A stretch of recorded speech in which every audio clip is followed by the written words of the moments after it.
Brought to you by the 2014 Honda Civic, Canada's best-selling car 16 years in a row, and the official vehicle of the Toronto Blue Jays. And by Home Hardware, homeowners helping homeowners with expert advice. Welcome to Rogers Center. It is indoor baseball this afternoon. It's the middle game of the pregame series against the Texas Rangers. The Rangers won the opener of this series 5-1 last night, behind a strong Yu Darvish pitching effort. The Rangers struck out 17 Blue Jays last night. Now let's take a look at Ron Washington's lineup for this afternoon. Top of the order, Shin-Soo Choo. He's the DH. Down in the cleanup spot is Adrian Beltre. He has worn out the Blue Jays over his career. 13 home runs, 48 RBIs in 87 career games against the Jays. And how about the rookie, 20-year-old Rougned Odor, the second baseman? He's got a 4-game hit streak. 7 for 15, 4 extra base hits, including last night, in which he had a triple, a double, and a single, a 3-hit effort for Odor at second. And they are set to take their first look at the Blue Jays right-hander, Marcus Stroman. Making his 9th start of the season. He's coming off a start in which he gave up 6 runs in just 3 2/3 innings, which is the shortest outing as a starter for Marcus Stroman. Nothing wrong with that day. Fielding let him down just a little bit. He got a little frustrated, started walking people. He's facing the Texas Rangers for the first time in his career. Rangers are going to take a look at Stroman, who's got a good fastball, a very good breaking ball. 47 strikeouts and just 13 walks this season for Marcus. He's got to establish that fastball early. Take a look at the defense behind him. It's Cabrera, Rasmussen, Anthony Ghost gets a start in right field. Ghost filling in for Bautista. Francisco Reyes, Kawasaki, and Johnson from third base to first base, and Keanu Navarro served as the DH last night. He's behind the plate tonight for young Marcus Stroman. Jose Bautista gets the day off, sort of. He's the DH, so Anthony Ghost will get the start in right field. A lot of speed out there. It's got to be very aggressive. Shin-Soo Choo, the DH. He's been dealing with a leg problem, so he's going to DH throughout this entire series. First pitch is upstairs, and we are underway. Choo went 0 for 4 last night with a couple of strikeouts. Disappointing first season with the Texas Rangers. He fouls that off Navarro. Marcus Stroman, we mentioned he's making his 9th start of the season. Since he has been called back up, he's worked exclusively as a starter.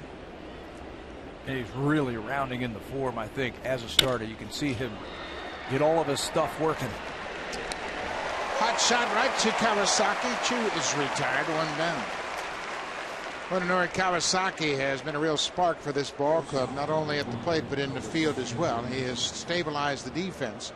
He's not blessed with terrific physical ability, but boy, you can't question his dedication and fundamental security, the way he plays the game. And smart when he's out there. That heads-up play he made yesterday to get a double play where he touched the bag and caught the ball all in the same motion and then threw over to first base. That's an experienced play. Elvis Andrus, the shortstop. 285 for the season, just 22 RBIs. Stroman underneath that fastball throws it upstairs. Andrus just 3 for his last 16 over 5 games. You can see Stroman looking at his hand. That ball is slipping out of his hand early on. He needs to lead with that hand a little bit more effectively.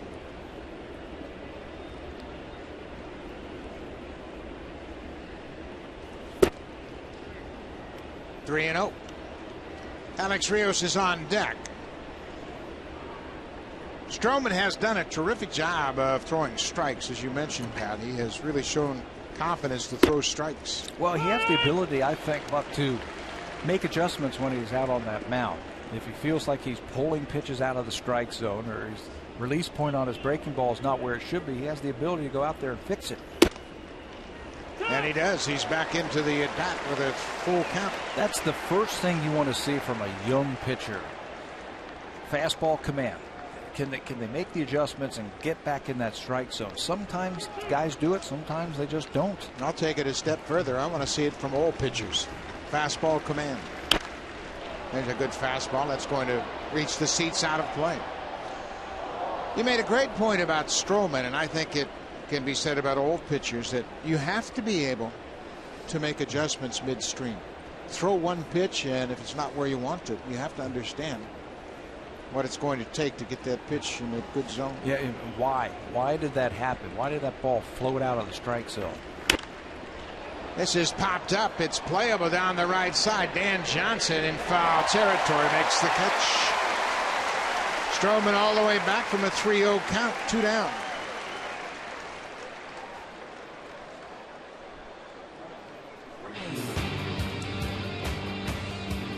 Marcus Stroman, over his last 5 home starts, you can see he's been outstanding. Last 5 home starts, 3-1 with a 220 earned run average, and I think that has to do a microcosm of his last at bat. He fell behind 3-0, and he was able to come back and challenge him with the fastball and get him out. 30 strikeouts and just 5 base on balls. First pitch strike to Alex Rios. Rios may have twisted his ankle. He limped out of that batter's box after taking that healthy cut. Sometimes hitters will get their spikes caught in that clay around home plate and roll over their ankle. Yeah, it's not dug up. It's pounded down before the game, and then they put a soft film of dirt over the top of it, so you just don't have that chewed up where you can get your footing. And if you take a big swing, just like Alex Rios did, sometimes that back foot will get caught, and you'll roll over it like he did right there. You can see that back leg collapse on him. Yeah, that was interesting. He got off of that back foot and had his toe in contact with the ground, but then rolled over it and apparently sprained his ankle a bit. They're going to take him out of the game. I think he's trying to walk it off. Looked like they were ready to walk him to the dugout. It looked like the trainer said, hey, let's get off of it. We've seen this happen before, where guys twist an ankle like that and end up staying in the game. He's going to leave. He sure is. Obviously, another bad blow for the Rangers. Alex Rios, with one swing of the bat, has been lost for the afternoon. He apparently twisted his ankle, and Ron Washington made the decision to pull the plug. One of their better hitters. There's all that clay that is just under a surface, a film of dirt that they put out on the field, and it's just not chewed up enough now where you get a nice little toe hole, and you can dig a nice little hole. Watch it one more time. It's his back foot. It comes off the ground, and as he goes back down, he hyperextends it, rolls over it, and actually comes out of the ball game. So now Ron Washington talking with the home plate umpire, John Tupain, and Tupain is the umpire.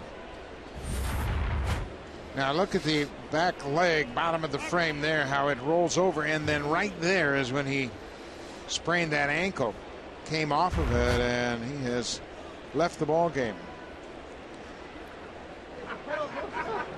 So now it's going to be Dan Robertson coming out to take over. Robertson was picked up in a deal from San Diego. They have been decimated by injuries. They have had more players on the disabled list than anybody in baseball. So they've had to reach out to other organizations and add to their depth. And Robertson's going to come on and assume the at-bat that Alex Rios started. That can get really tricky for organizations. You only have 40 players on your 40-man roster. And the Texas Rangers have now used 51 players this year, 30 pitchers, and 15 rookies already. We're in the second week of July.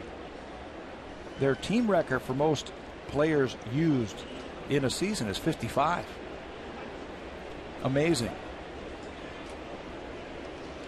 So Robertson inherits a 0-1 count. There are 2 outs.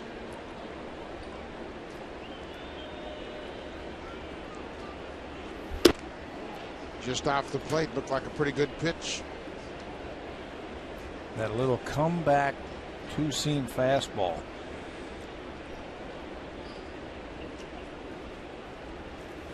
Another fastball. There's a base hit up the middle.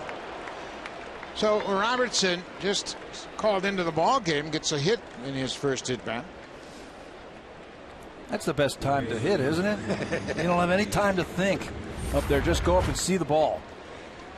1-1 fastball right there, and it sends it right back through the middle. A 2-out base hit. First base runner of the ball game, Adrian Beltre. Mentioned his career numbers against the Blue Jays. He's hit 13 career home runs against the Jays, including his leadoff homer last night in the 5th inning against R.A. Dickey.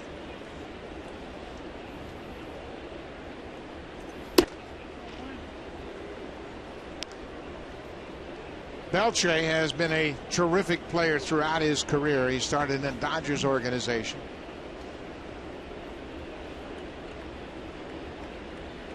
Signed as a free agent with the Dodgers in '94. Good pitch. That's a good pitch, and Stroman's not getting anything. Plate's got to get some corners on it right now, and I'm sure home plate umpire is going to be hearing it from the Blue Jays side. Yeah, he already has. He took a look back into the dugout after this last pitch. This is a pretty good pitch, and it's got plenty of the plate, and somebody was giving it to him from the Blue Jays dugout. That ball split Deanna Navarro, who was set up right on the corner. 2 outs.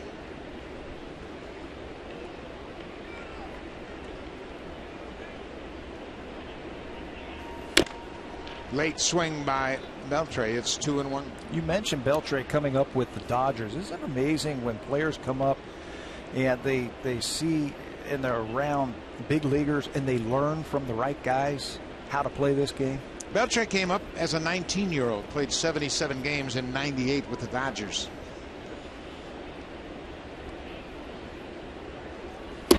He told me something interesting this morning. He said, when I came up, rookies couldn't talk.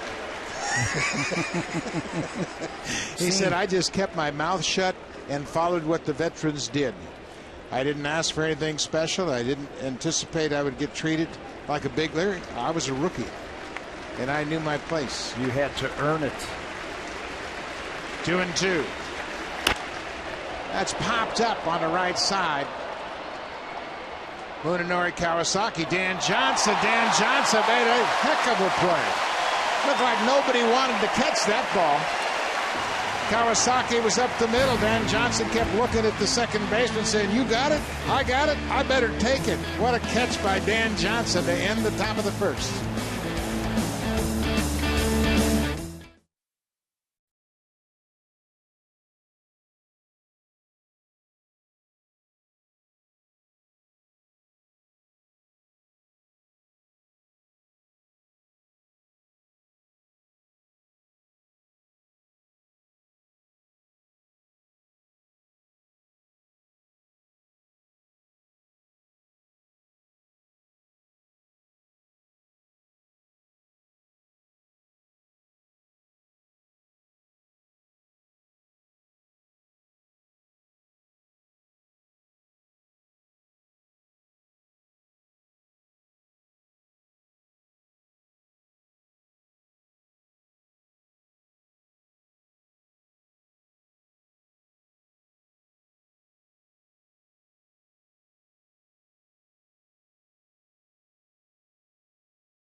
Last night, Munenori Kawasaki has earned the right to hit second in this lineup. His last 6 games, he's hit .417, a couple of doubles, an RBI, and he scored 4 runs in a cleanup spot. Jose Bautista against Kobe Lewis. He's got just 4 hits, but 2 of those 4 hits have left the ballpark. A couple of solo home runs for Bautista. He is the DH this afternoon. Navarro, Rasmus Johnson, Francisco, and Anthony Gose round out the lineup, and they are set to take on Kobe Lewis. It's been a rough start for Kobe Lewis this season. 6-6 with a .654 earned run average. Matters are hitting over .350 against him this year. 34 years old. He has faced the Blue Jays in 9 career games, 8 starts, and it hasn't gotten much better against the Blue Jays. An ERA over 7, a 3-4 record, but he hasn't faced the Jays since 2012. He's going to have to stay out of the middle of the plate to be effective this afternoon. Kobe Lewis is a real interesting story. He was originally drafted by the Texas Rangers and had some command issues early in his career. Ended up going to Japan for a couple of seasons. Has dealt with Tommy John surgery, shoulder surgery, and has had a hip replacement of all things. Throws a first pitch strike to Jose Reyes. Reyes 0 for 5 last night, as we mentioned. That snapped his 9-game hit streak.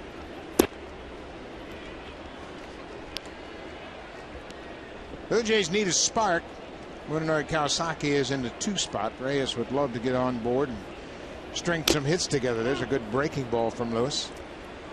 Approach today is going to be very simple. Lewis likes to pick at the corners. He's going to have to stay out of the middle, like I was saying. Blue Jays approach should be just the opposite of that. Let's get a pitch in the middle of the plate and let's be aggressive with it. Don't feel for the ball. If you see one in the middle of the zone, let it go. That ball was off the plate inside, but Reyes had to protect. The Blue Jays have won just 2 of their last 11. They've lost 9 of their last 15 games here at Rogers Center.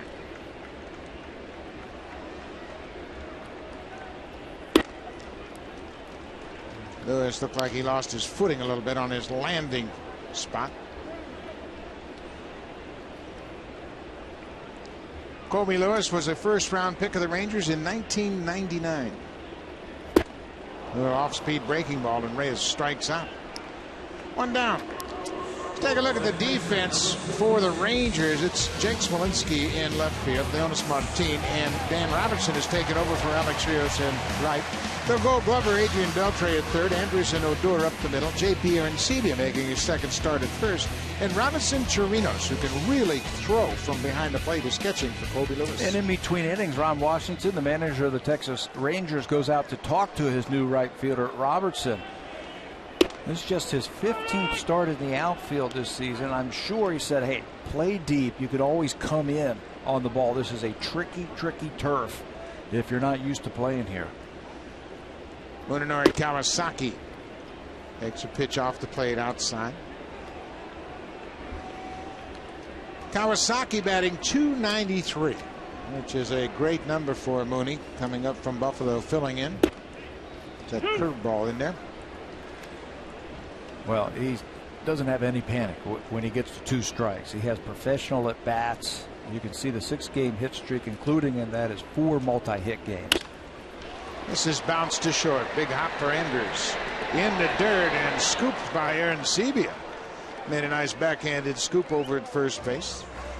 That's the toughest throw we've seen him handle so far. Well, let's take a quick scouting report here of Colby Lewis and what he throws. He'll use that fastball 63% of the time. He's got a slider, a changeup, and a curveball. His curveball is a very slow curveball, but he has been giving up a lot of hits to it. Doesn't throw that hard. He's got to stay out of the middle of the plate. He's going to pick, and he's going to try to change speeds and keep the ball on the edges of the plate. Melky Cabrera dropped into the 3rd spot in the lineup. John Gibbons trying to stretch out his lineup as much as he can. There's a strike. Melky has hits in 9 of his last 10 games.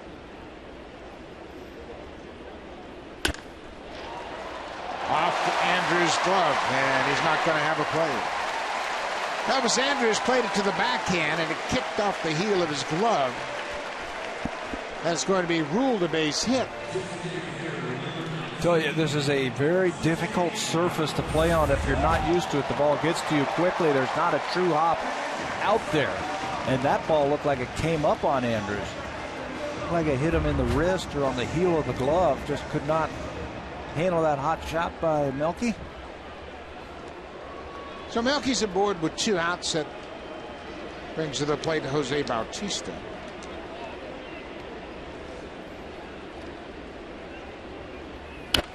Goes after the first pitch and fouls it straight back.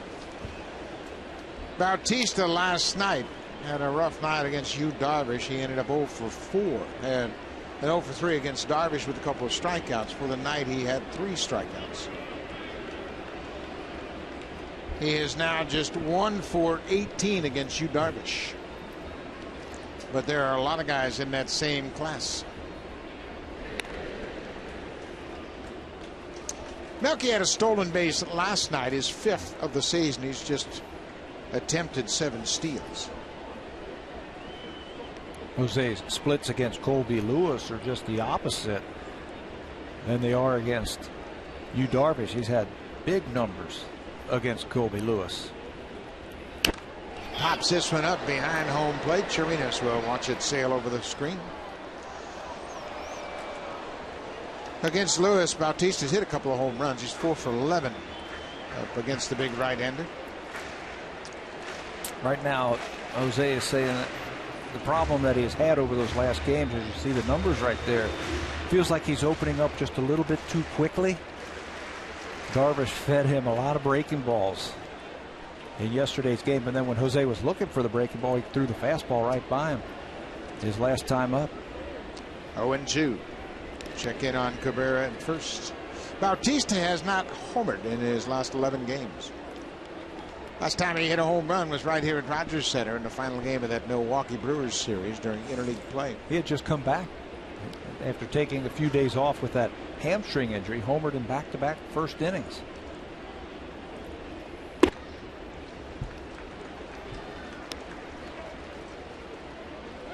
One ball and 2 strikes. We mentioned Kobe Lewis went to Japan. He spent 2 seasons playing for the Hiroshima Carp in the Japanese League, 2008 and 2009.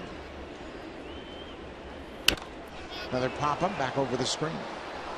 Lewis talked about his experience in Japan, how it really taught him how to use his fastball. He learned how to really be aggressive with it. Over the 2 seasons in Japan, he went 26 and 17 and had just 46 walks in 354 innings. Fastball command. Strike one with your fastball. Still the best pitch in baseball.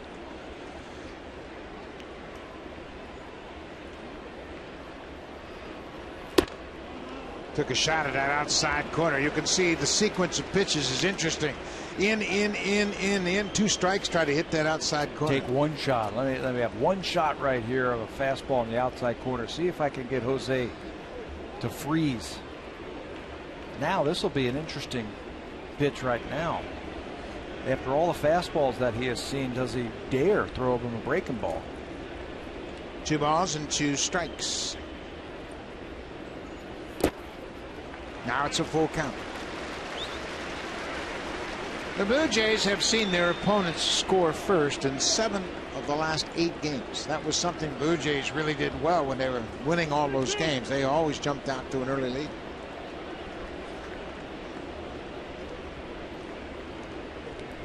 Melky Cabrera at first base will be off on the pitch. There are 2 outs. There he goes. Ball 4. The appeal down to first. James Hoey says no swing, so Bautista will take yet another walk. So Kobe Lewis was the opening day starter for the Texas Rangers in 2012, but it's been a real tough go for him lately. Yeah, it just hasn't been able to get anybody out. You can see from those numbers right there, an ERA over 7, opponents hitting .355 against him. He just hasn't had the command that he needs to throw the breaking ball over for a strike when he needs to. I think he's at the point of his career where he needs to pitch backwards, where he's got to throw the breaking ball early in the count, try to sneak a fastball by hitters like he tried to do against Jose Bautista there, and then throw a breaking ball 3-2. Yonder Navarro takes the first pitch strike. Navarro was the DH in last night's game with R.A. Dickey on the mound. Navarro had a hit in 4 at-bats.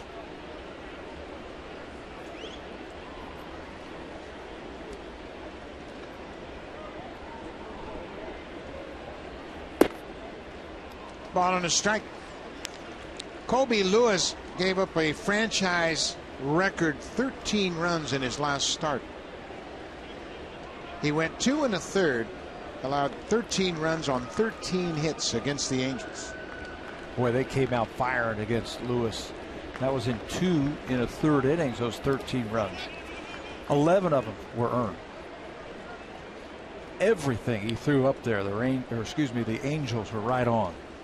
Angels are playing with a lot of confidence. That ball game was in Arlington at Globe Life Park, and he got hit hard. He's actually pitched well on the road. He's got a 5-1 record on the road in 7 starts.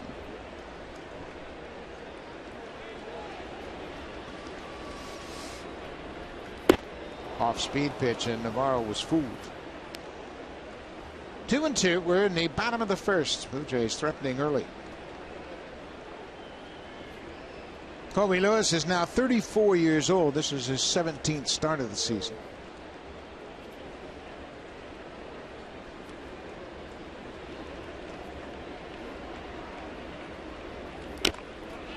Boy, he put that pitch in a perfect spot. With 2 strikes, Navarro had to protect the plate, and he fouls this ball. Might have fouled it right off his knee. Looked like he cut that fastball right in on his hands. And when Navarro went to swing, it started coming in on him. He can't get extended. You're right, that one right off that knee in the front. So another trip by the trainer here in the first inning. We have seen entirely too many trainers this year. Exactly. All around baseball. Alex Rios, in case you're just joining us, took 1 swing this afternoon in his first at bat. Twisted his ankle. He left the game. John Navarro fouled this ball off his right knee. And obviously that kneecap is so close to the surface, it's really exposed to that impact of the baseball. More than anything, it just gives you a chance to regroup and get over the pain.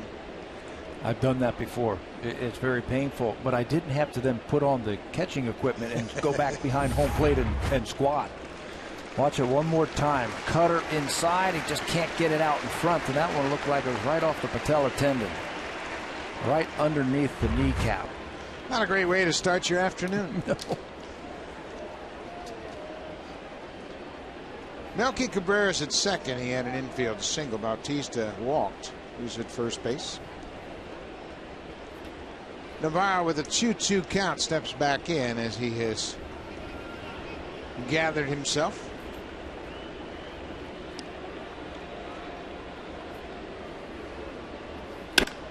There's a liner to left. Jake Smolinski is right there, and the inning is over.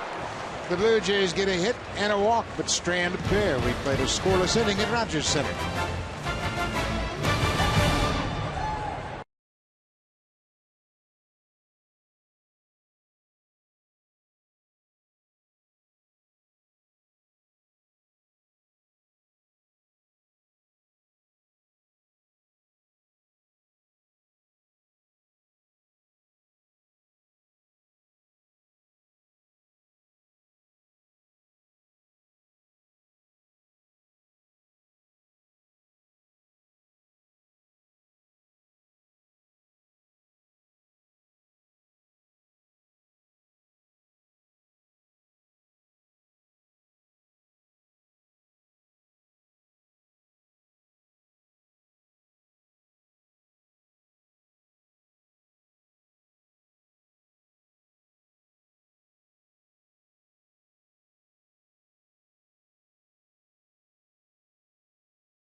Jays on Sportsnet.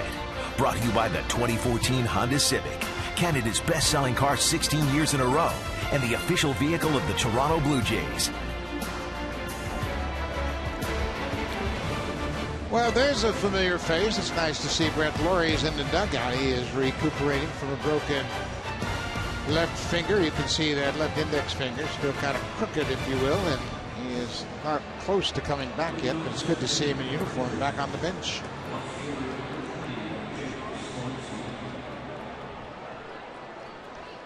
I said left. I believe it's his right index finger that he injured. Yeah, good to see him back and hanging out with the guys. Still a couple of weeks away. I don't think there's really a time frame until you start your baseball activities. You just don't know how that injury is going to react. Well, one increased intensity. One good thing about that is it's not a leg injury, so he can run and he can keep his lower half in shape, his legs in shape. So when he can resume baseball activities, throwing, hitting, that type of stuff, it'll be a little bit quicker. Jake Smolinski was 1 for 4 last night. There's that big breaking ball that's pulled out of the zone. It's a ball and a strike.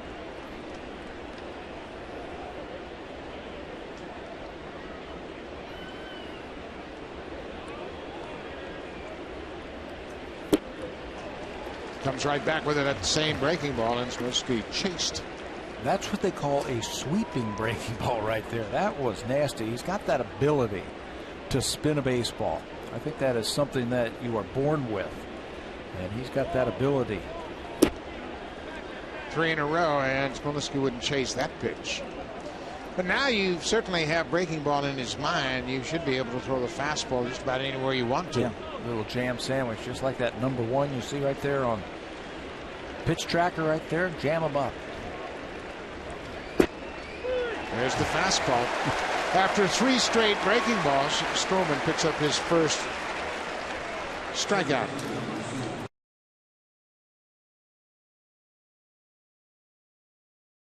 Against him. Fastball, no problem. Slider, no problem at all. Just a 184 average. And the curveball, the changeup, it's a developing pitch for him. It's a pitch that he throws just over 7% of the time. It's a pitch that he's trying to incorporate against left-handers. And for him, you can see why it's not really his first 2 or 3 good pitches, because they're hitting over 400 against him. Once he gets that down, where he can really change speeds with the changeup, he's going to be something. Leonis Martin, the center fielder, goes after the second pitch of the at-bat. Big hop for Kawasaki. 2 quick outs here in the second. So that'll bring to the plate the former Blue Jay, J.P. Arencibi, who was just called back up from the minor leagues last night. Says he felt it when he went down to the minor leagues and got his home run stroke back. He says, I'm trying to be aggressive. I'm not thinking about where my hands are or where my feet are situated. I'm just trying to see the ball and swing as hard as I can and as aggressive as I can. That time he got that knuckleball from R.A. Dickey on the inner half, and that was probably the biggest swing, biggest hit in last night's ball game. That made it a 5-run game as opposed to a 2-run game. 3-run home run came in the 7th inning. Arencibi also got hit by a pitch with 2 outs in the 5th inning, and that led to a run. There's a good fastball. The one thing I have really been impressed with is the way Stroman can carry that fastball down in the zone, and it has the ability to stay low and really drive through that hitting area. You can just watch it on our center field camera like that. It just, you're right, that's a good description for it. It rides in low. A lot of times when you see pitchers throw that low fastball, gravity pulls it down and under the strike zone. Off the end of the bat, Reyes can't make a play on it. Arencibi has a base hit, a 2-out single here in the second. That was a breaking ball, and I would assume that Reyes thought that Arencibi would pull it to the hole. You can see where he's positioned, and this ball goes up the middle. By the time he gets there, it's past his glove as he dives trying to keep it on the infield. Just out of his reach. I think even if he comes up with that, they were not going to get him over at first base. Arencibi has another hit. Well, here is the red-hot second baseman, Rougned Odor. 3 for 4 last night. He's got a 4-game hit streak. Had a single, double, and a triple in the game last night. Good looking player. Holding his own here in the big leagues. Raised his average with that effort yesterday. 12 points. He gets jammed and hits it to the second baseman. Another good inning for Marcus Stroman. A 2-out single and nothing more. We'll go to the bottom of the second. Still looking for the first run of the game.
Singe. Jose Cuervo Especial Silver Tequila with a cinnamon sting. Our slow-mo is going to focus in on the back leg of Alex Rios, and he's going to foul this ball off, but as he finishes his follow-through, watch the back leg roll over that ankle, and then he grimaces and he feels it right away, stretching those ligaments and tendons in his ankle, so he had to leave the ball game after one swing, taken over by Dan Robertson in right field.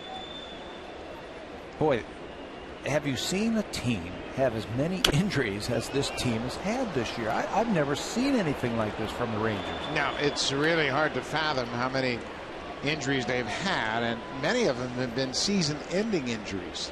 Prince Fielder having surgery to repair a ruptured disc. Derek Holland has not made it back from microfracture surgery. He's a starting pitcher they've missed all season. Yeah, injuries before spring training even started.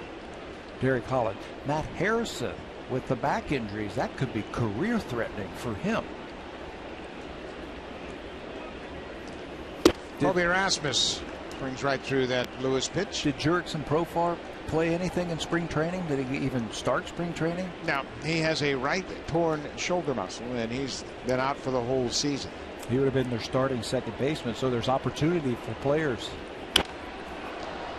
When you look at, I mean, it's just one right after another. Mitch Moreland has left ankle injury. Alexi Ogando, elbow inflammation. Nick Martinez, who was pitching, has an oblique injury. Just one right after another.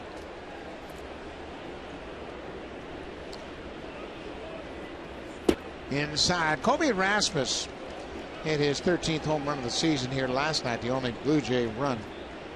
12 of his home runs have come as a center fielder. Mike Trout leads American League center fielders with 22 home runs. That's a pretty good pitch.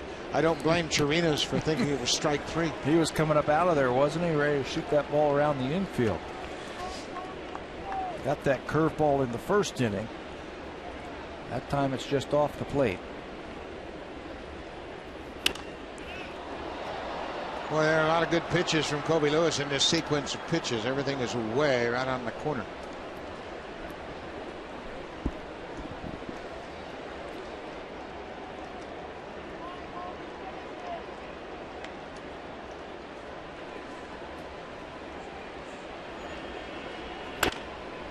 That's one right down the middle. It's popped up.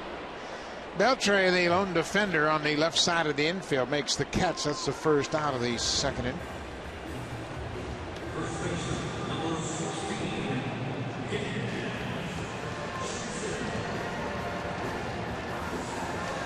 And Dan Johnson, the first baseman, making his third start at first base. Johnson just 1 for 10 since coming up from AAA Buffalo. He's walked 5 times and has 5 strikeouts.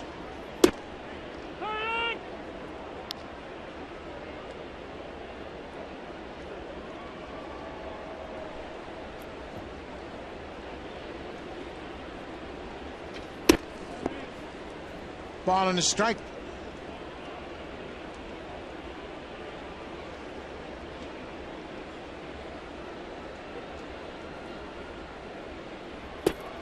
That slow breaking ball has been effective for Lewis so far.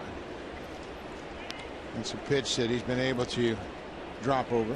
Blue Jays are going to have to lay off of that pitch until he shows that he can throw it consistently for strikes. That's a pretty good strike curveball there. Yeah, the ratio from a pitch, a breaking ball that looks like a strike, but then by the time it gets to home plate, it's out of the strike zone. That's a good breaking ball.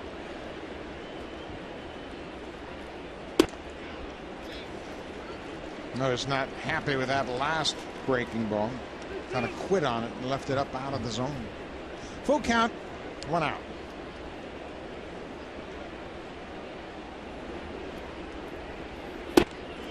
Another walk for Dan Johnson. It comes with 1 out. That's the second walk issued by Kobe Lewis. He had a stretch of 4 straight starts in which he didn't issue a walk, and he's walked 2 already here this afternoon. He's going to need great command, and the Blue Jays are going to have to show some patience and make sure he throws that ball over the plate.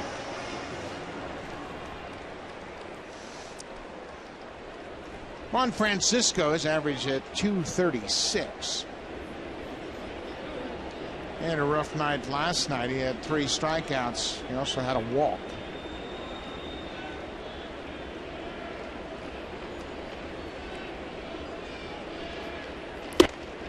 Blue Jays had a season high 17 strikeouts in that game last night, and Yu Darvish, he set the tone. He struck out 12. He was on last night. His breaking ball was outstanding. It had been 9 days that he did not pitch in a regular season game. He got an inning in the All-Star game, but he looked very sharp.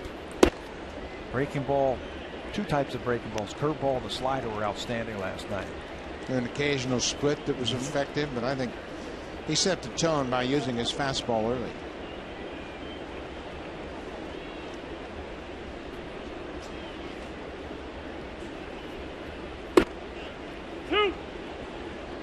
When you see veterans like Kobe Lewis and Mark Burley and Jared Weaver, guys that have been around a while, it's really a joy to watch them, how effortlessly they go through their delivery. It's all about balance and rhythm. It's not about muscling up the baseball. They can't. They can't muscle it up. If they do, the ball's going to straighten out. And they're not going to have the command that they need. We'll see Mark Burley tomorrow after as he finishes off this 3-game series. They have to have good deliveries. They have to be able to pitch and read bats. That's another thing that you're going to have to do. Read bats. If a guy's over swinging on a certain pitch, just keep doing it. That ball is a foul ball. The home plate umpire was really late in making a call. John Tumpane, the home plate umpire, sensed that something was wrong when that ball came out from home plate. It had hit Francisco, but he was very late in making his call. Looked like another breaking ball. And he calls it when the ball's almost into the glove of J.P. Arecibi at first base. You could see Francisco felt it. He never moved out of the batter's box. 2 balls and 2 strikes.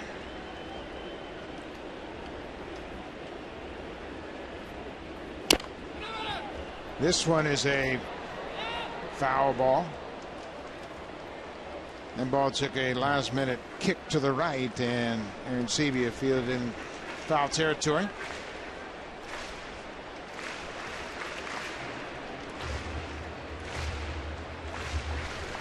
Bottom of the 2nd inning. Scoreless game.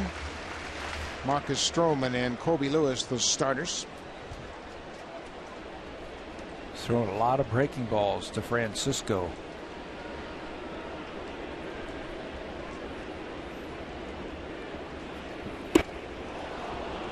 Interesting little sidestep fastball right there, and he elevates and gets his 2nd strikeout of the afternoon. Just change up the timing a little bit. I figured that was coming. That's why I said he's throwing a lot of breaking balls to him. You got to figure he's going to come at some point with a fastball out of the strike zone. See if Juan's going to go ahead and go hard charging on that fastball, which he did. It's definitely a ball up out of the strike zone. That's pitching right there. Number 9 hitter is Anthony Gose. He goes after the first pitch and pops it over the screen, out of play.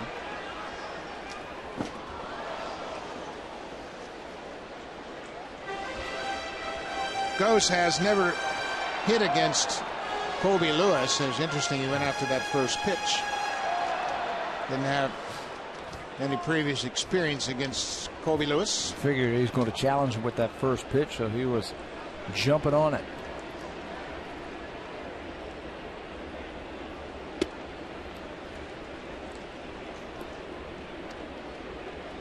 Ball and a strike to Anthony Gose. Terrific turnout here this afternoon. 38,000 in attendance last night. Another good crowd, probably upwards of that this afternoon. There's more here this afternoon than there was last night. There's a drive to right. Daniel Robertson, the substitute right fielder, makes the catch. The inning is over. Blue Jays leave a base runner. So far, they've stranded 3. It's a scoreless game as we head to the 3rd.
August 5th. Blue Jays will take on the Baltimore Orioles. Game time is 7:07 p.m. Help determine the T-shirt that will be given away to the first 15,000 fans on Connect with the Blue Jays night. Vote on Twitter by using the hashtag ConnectJays and a T-shirt selection that you would like to see. To view the T-shirt option, visit bluejays.com/T-shirt. Connect with the Jays night, Tuesday, August 5th. That was a pretty sweet Jose Bautista T-shirt right there. I bet you that's a big seller. Well, our cameraman Terry's got a beautiful Connect with the Jays T-shirt. Big Blue Jays maple leaf on it. Very proud of that. The catcher Robinson Chirinos is the batter. He's done a nice job for Texas. 9 doubles and 9 home runs for Chirinos. Not too bad. He is a free swinger. He'll go up there and just swing hard just in case. Chirinos is now 30 years old. He is from Venezuela and has just over a year and a half of Major League service.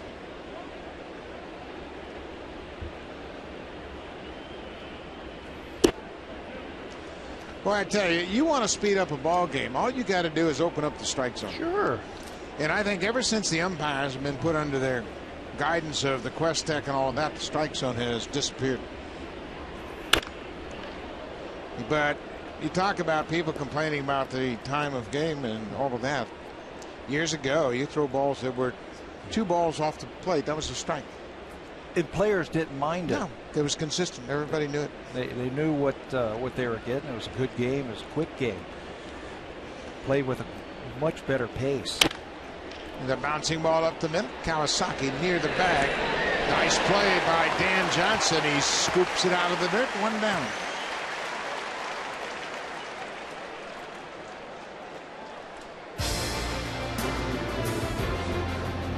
The 2014 Honda Civic, Canada's best-selling car 16 years in a row, and the official vehicle of the Toronto Blue Jays.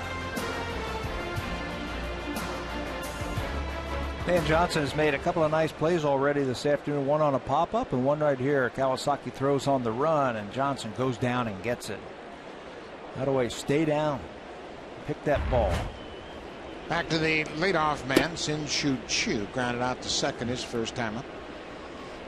Chu was brought over here to get on base, have a high on base percentage, and score a lot of runs.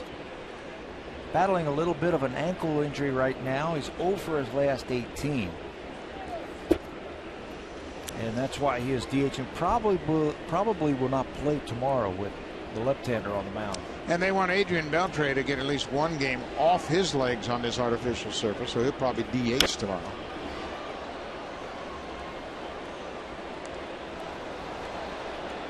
Chu's had an interesting career. Started out with the Cleveland Indians, signed as a free agent with Cleveland, was traded from, started out with Seattle, was traded from Seattle to Cleveland, which for a while was a regular trade route. Some of the players that have gone from Seattle to Cleveland have really been impressive, including Omar Vizquel. Omar Vizquel, probably the biggest one. Asdrubal Cabrera. Another one. Chu.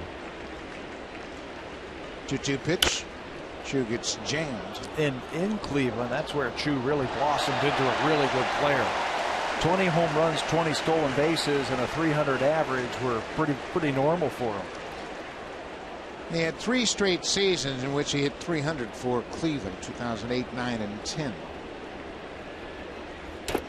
He's a good breaking ball. He gets a piece of it. I don't care who you are or how much success you've had. When you sign a free agent contract, there's an added burden of living up to that contract. Some players can flourish. It takes other players a year or 2 before they get comfortable. Some can handle it. Breaking ball. Dan Johnson comes after it. He'll go to first and step on the back.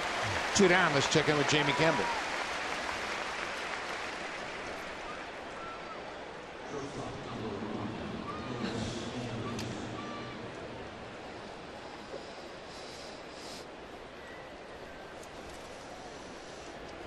Thank you, Jamie. When you look at the standings, Baltimore lost last night late inning home run by Josh Donaldson out in Oakland. That's one thing the Blue Jays have to be aware of. Baltimore is on the same route that the Blue Jays were before the All-Star break. Oakland, Anaheim, but the difference is Orioles will go to Seattle. Stay out there and play a very good Seattle team. So a chance to make some hay in the American League East for the Blue Jays.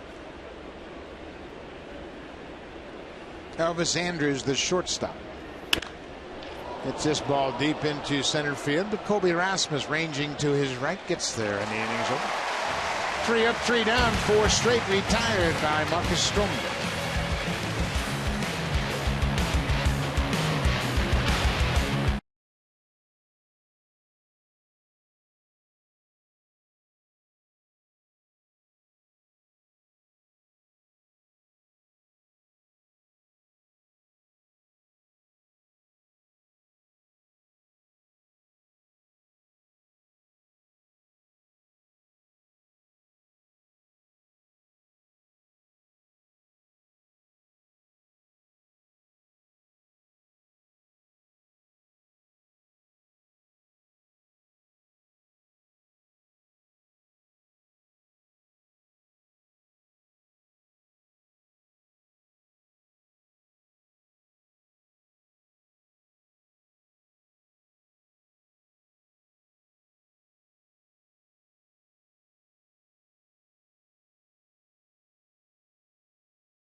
Insiders cover every angle of the Toronto Blue Jays. Breaking news, photos, videos, opinions, and tweets. A one-stop shop for everything Blue Jays. Blue Jays Rundown only on sportsnet.ca. And Ben Nicholson-Smith talks about how difficult the loss was last night to the last-place Texas Rangers, and the former Blue Jay, J.P. Arancibia, hit a decisive 3-run home run against R.A. Dickey in a tough 5-1 loss to start the second half. Yeah, losing to the team with the worst record, and then losing after one of your players you let go hits a 3-run home run, a big blow in that game. Hurts a little bit more.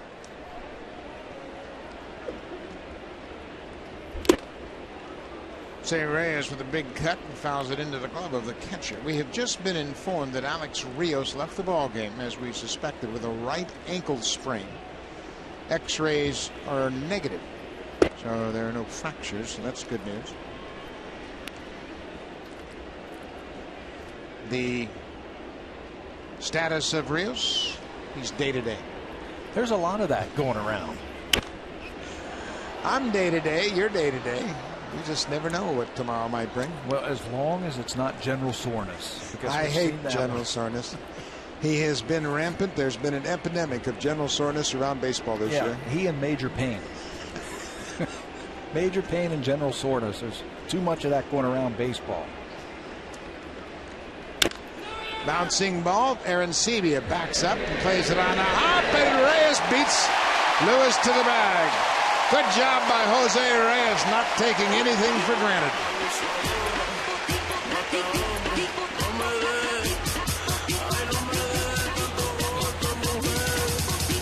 Next up, number 7, Munenori Kawasaki.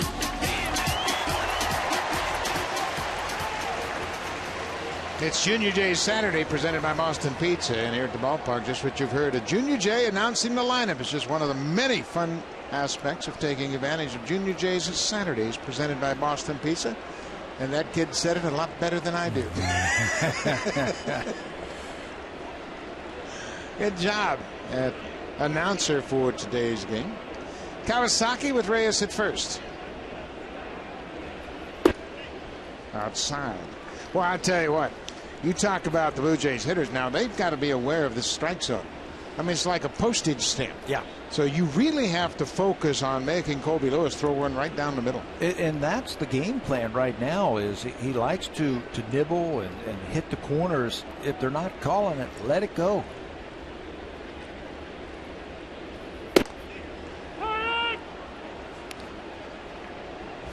Well, Jose beat Colby Lewis to the bag. You can see it right here. Just gets there before Lewis gets to the bag. Aaron Sebe had to back up on that ball and catch it on the big hop and gave him a good feed. But Reyes just beat Lewis to the bag. JP Aaron Sebe playing just his second game at first base, and there are so many nuances. You know that. You played at first base. Everybody thinks you can just put a slug over there at first and he can handle it, but you've got a lot of responsibilities. Hold the runner on, come off.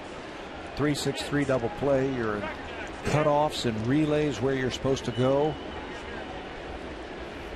The most basic pitcher's fielding practice. That one right there, the 3-1 ground ball, and you got to lead the pitcher.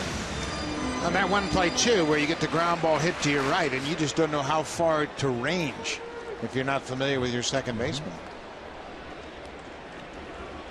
Aaron Sebe played 20 games at first in AAA, but this is his first opportunity in big leagues. Ground ball. Reyes at second is safe, and a return throw not in time.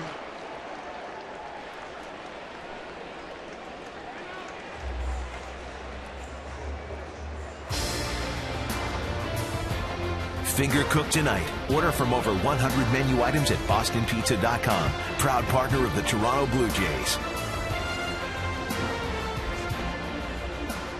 Well, play at second base as Andrews tried to beat Reyes to the bag, and then they got all tangled up. Now Ron Washington has come out to talk things over with Chris Conroy, the second base umpire, and Andrews tried to beat Reyes to the bag. Reyes hustles there. There's the step on the bag. He looks to be out. Now they're going to review it. That's going to be a double play. Yep. You can see from that angle right there, that shot, he is definitely on that bag while he's thrown over to first base. Tim Bogar is the bench coach, and he got the news from the Rangers video room, so that's going to send the umpires to the headsets, and they'll be in contact with New York. Blue Jays tried to play hit and run right there, and the Texas Rangers guessed right by keeping the shortstop in his position. Trying to make something go offensively. Second baseman was covering. This one doesn't take long. It looks like they already have a decision. Nope, the headset's not working. Let's switch it. Yeah. We had the wrong one on. Okay. But I'm with you. I don't think this is going to be long. Right away, the shortstop, Elvis Andrews, told his manager, you got to come out and take a look at this one. And they've made it. Yeah, and there's the double play. Bill Welke, the crew chief of the umpiring crew, has put his right hand into the air, and Reyes will leave the bases. So it turns out to be a double play, 6-3 on the double play, as the play is overturned on the field.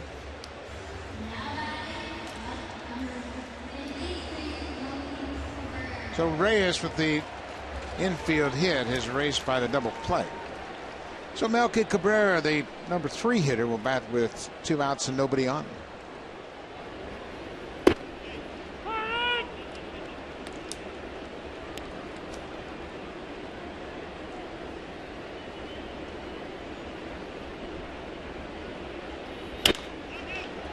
Oh, 0-2.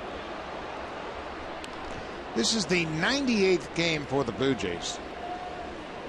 So they have 64 more games left. A lot of baseball to be played, and yeah, you don't have your regulars in the lineup. They're injured. Lind, Encarnacion, Laurie all out of the lineup, and nothing you can do about it. You have 25-man roster. Everybody's got to dig down a little bit deeper. This is the hand that you are dealt. As you see Brett Laurie, you go out there and play. A lot of injuries on the Yankees, and they're out there. They have caught the Blue Jays. They are now tied. There's 4 games behind Baltimore. Start of play today. And the Yankees, their pitching staff, they're all on the DL except Corona. The Yankees have really been hit hard by key injuries. Ivan Nova, Michael Pineda, CC Sabathia Masahiro Tanaka, the 4 starters of their 5-man rotation. That's a fair ball, just inside the bag at first. Cabrera makes the turn. He'll head to second, and Robertson hustles it back in. A 2-out double for Melky Cabrera.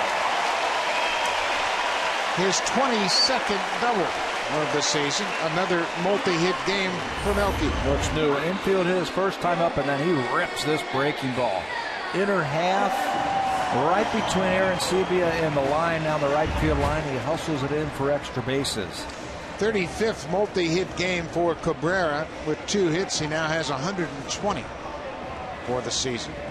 You can see why the Blue Jays wanted to try and play hit and run to get something going offensively. Unfortunately, it ended up being a double play, and now the rally's got to start with 2 outs and nobody on. Reyes had the infield single. He hustled down, and this is not to be unexpected. First base open, 2 outs. You got your most dangerous hitter in Bautista, and they're going to put him on. So Bautista will take his 2nd walk of the afternoon, this one intentional. You can't blame Ron Washington. No, you don't have Edwin Encarnacion hitting behind Jose Bautista. That's to take nothing away from Diana Navarro. And he can come up with a 3-run home run just as easy, but you got to play percentages right here.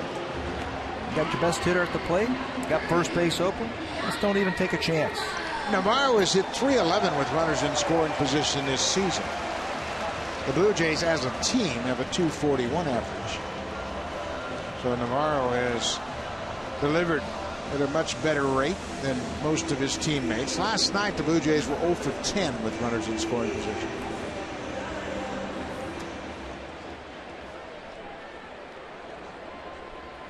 There's that big shift. The second baseman Odor is way out there in right field.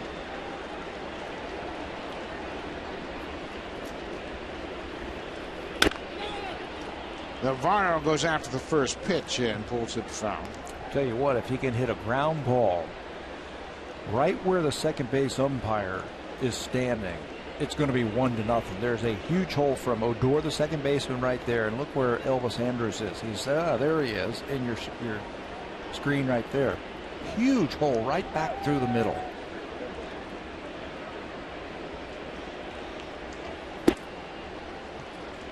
Two good base runners aboard for the Blue Jays. Melky Cabrera at second, Bautista at first. They have been on base, both of their at bats. They've been on base 4 times so far.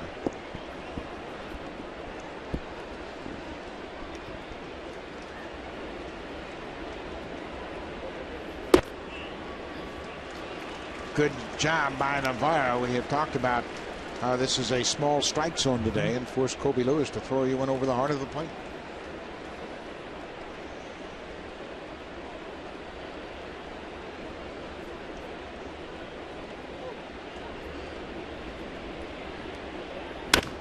Pulled on the ground. Odor way out there in right field has plenty of time and goes to first, and the Blue Jays leave 2 more. They've stranded 5 base runners through 3 innings. It's a scoreless game.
Baseball. Listen to live audio, follow games pitch by pitch, and enjoy in-game video highlights. The app is available on the iPhone, iPad, iPod Touch, Android, and BlackBerry. Season-long subscription packages are available. Visit BlueJays.com for more details. Lots of baseball left in this season, so make sure you check it out. Scoreless game, we head to the fourth. Texas has 2 hits against Marcus Stroman. Blue Jays have 3 hits against Colby Lewis. And here's the man that got the first hit of the ball game.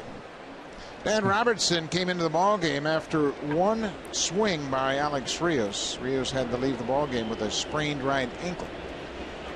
Robertson inherited the 0-1 count and got a base hit.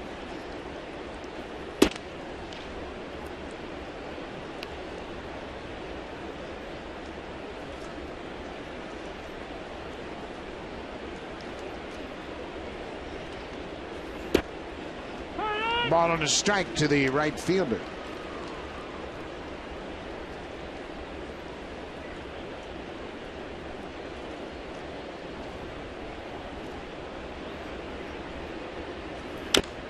Tapped foul at home plate.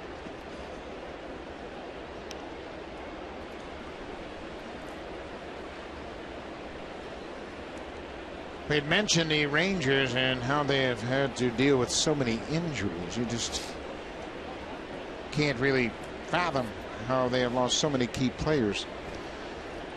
Prince Fielder, of course, the biggest loss, literally and figuratively. Yeah, that was a big trade for them. They gave up Ian Kinsler, hoping to get some power over there at first base. Neck fusion problem. He's been lost for the season.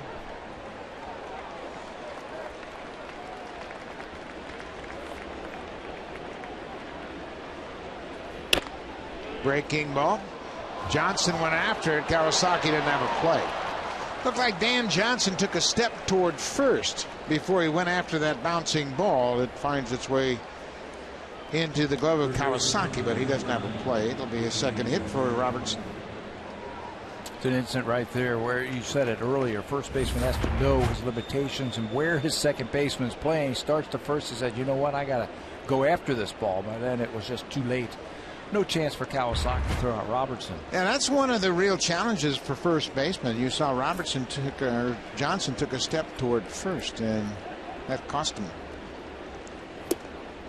Adrian Beltre popped out to the first baseman, his only time up.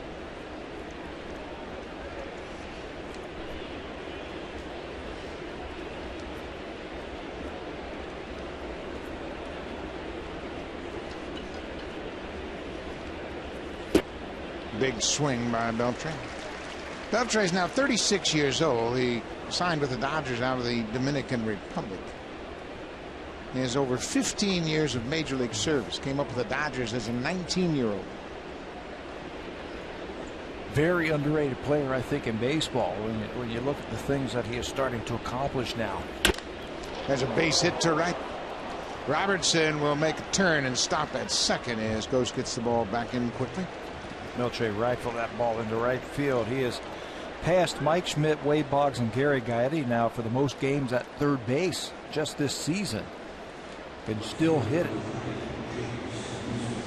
Pitch that was up. He had a home run last night that was up. That one was up, and he shoots it into right field for a base hit.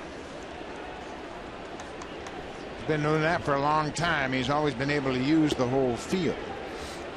And those are some Hall of Famers that he has passed at third base this year in games played as a third baseman. Mike Schmidt, Wade Boggs, and last night passed Gary Gaetti with his 2,283rd career game at third. He is third now. All time, he's behind Brooks Robinson and Greg Nettles. That's it. Jake Smolinski, you might expect a bunt right here. Not showing bunt. He takes a strike. We're in the fourth. Corners are in. Middle of the diamond at double play depth. Smolinski has been swinging a red hot bat, so Ron Washington looks like he doesn't want to take that bat out of his hand.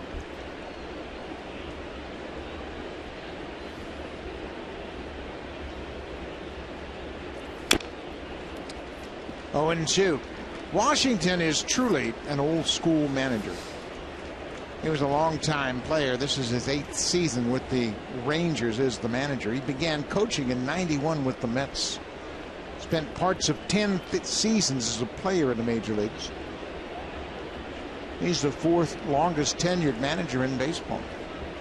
He went into coaching kicking and screaming, didn't he, though? He was telling us today. It was very funny. That was a great story.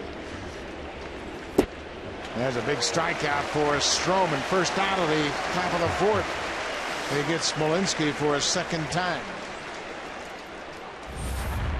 Hard breaking ball once again and out of the strike zone. 2 strikeouts this afternoon, both of them from Smolinski. You mentioned Ron Washington. He was playing with the Astros. Bob Watson was the GM. He was 32 years old. He was having a good season, and Watson said, Ron, you're going to have to move on and think about coaching. We can't really tell you what Washington's response was, but it was basically, I put up better numbers than some of these other guys, and I have to go into coaching. It was awesome. And he played another year in the big leagues. Yeah, and he has made a tremendous transition into the coaching ranks and now the managing ranks, and has done an outstanding job in his career as a coach. Nothing had ever been given to Ron Washington. He started out in the Kansas City Royals Baseball Academy as a non-drafted player.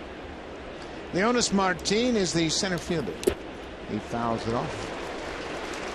0-2. Boy, Marcus Stroman picks up his second strikeout here in the 4th inning, and it was a timely strikeout after back-to-back hits to start the inning. He has that ability. I think he can dial it up anytime he wants to. If he needs to throw a little bit harder breaking ball to get a strikeout, he can do that. There it is. You don't have to strike them all out, but there are times when strikeouts are huge, and back-to-back strikeouts now 2 outs. That one looked like it might have been the slider. Watch how this one looks like a fastball to Martin. He swings right over the top of it. He missed this one by a mile. I mean, that's a good 2 feet that he missed that ball. And you go back to the dugout and say, I was right on that pitch. And the coach says, no, you weren't. No, you weren't close. J.P. Arancibia now with 2 outs and 2 on.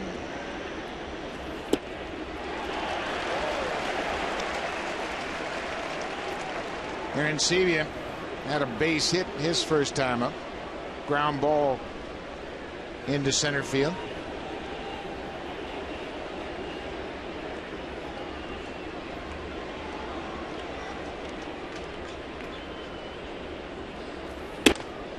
Try to get him to chase that high fastball.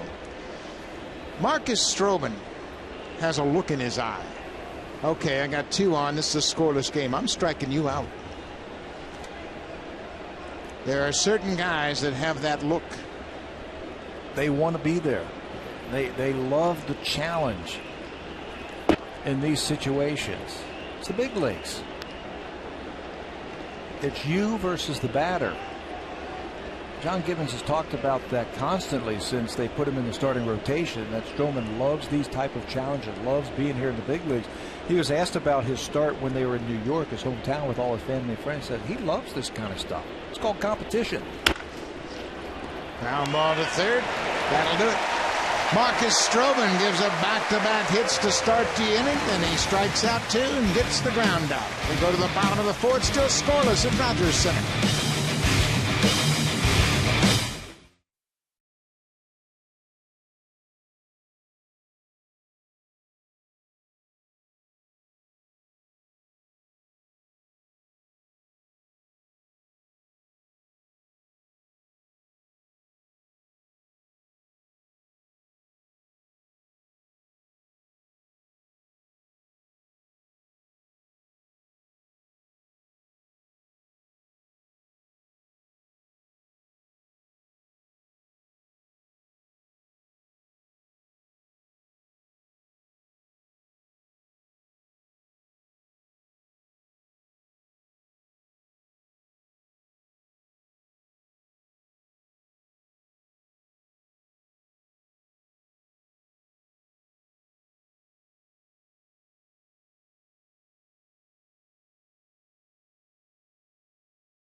Never left Montreal. In this issue, Sportsnet magazine rewrites sports history and answers the questions like these and more. Subscribe today at www.sportsnet.ca/magazine. Bryce Harper in a Montreal uniform. He might own that city. There's a great Expo hat from the past, and we saw the passion the Expo fans have this March in Montreal when the Blue Jays played the Mets in 2 games at Olympic Stadium. Got to go find a newsstand because I want to pick up that article. I saw one of the things there, LeBron James. What if the Raptors got LeBron James in 2003? Yeah, that would have changed the basketball landscape for sure. You got that right. Dan Johnson. Excuse me. Kobe Rasmus fouls the ball back. He had a home run last night, his 13th of the season. Sitting on that one pitch. It was a fastball in a fastball count, and he got it from Yu Darvish. He rips this one into right. That's going to get down for a base hit. And Robertson plays it out on hop. It's a leadoff single for Rasmus.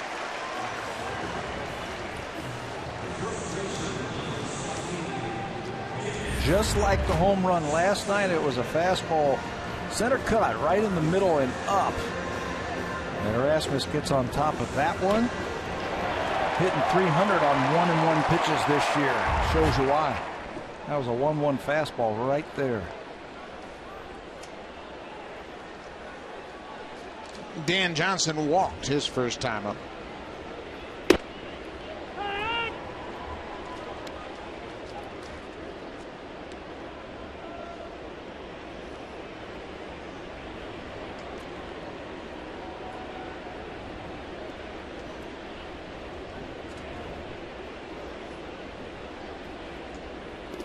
That ball gets away from Chirinos. He's not sure where it is. Kobe Rasmus is going to go to third base, and there'll be no throw. Good job by Rasmus. He went to second, kept his head up, and saw the catcher couldn't locate the baseball. And he goes all the way first to third. You know, you talk about a spark for an offense. That's one thing a base runner can do. Run hard until the defense stops you. Chirinos, when he had problems trying to find it, Rasmus was running hard all the way. Takes a quick look behind him, notices that he has a chance to go to third base, and goes first to third on a wild pitch. Now the infield has to come in, and the defense. This makes Dan Johnson a little bit more dangerous. Ball and a strike. Rasmus at third. Nobody out.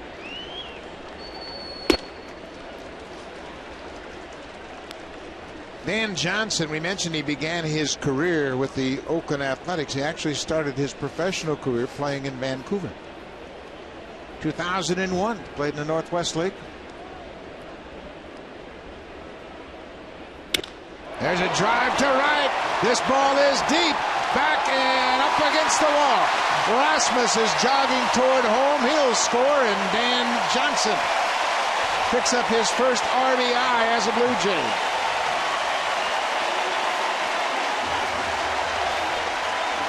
Good feeling. The house is packed. You got a runner at third base. Nobody out. Pick on one that you can hit hard. Remember, the game plan is very simple. When he throws a ball down the middle, be ready to swing aggressively. This ball's right down the middle for Dan Johnson. He knows what to do with it. Fastball, it's got a little cutting action on it. Goes right to the barrel, and he smokes that ball. High to right field. 1-0. Blue Jays scoring first for just the second time in their last 9 games. Juan Francisco's got to put the ball in play. And he struck out his first time up. He's got a chance to drive in a run right here.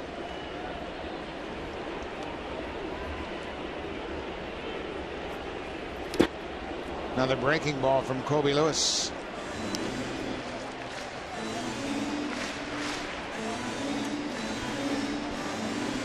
Oh, 0-2.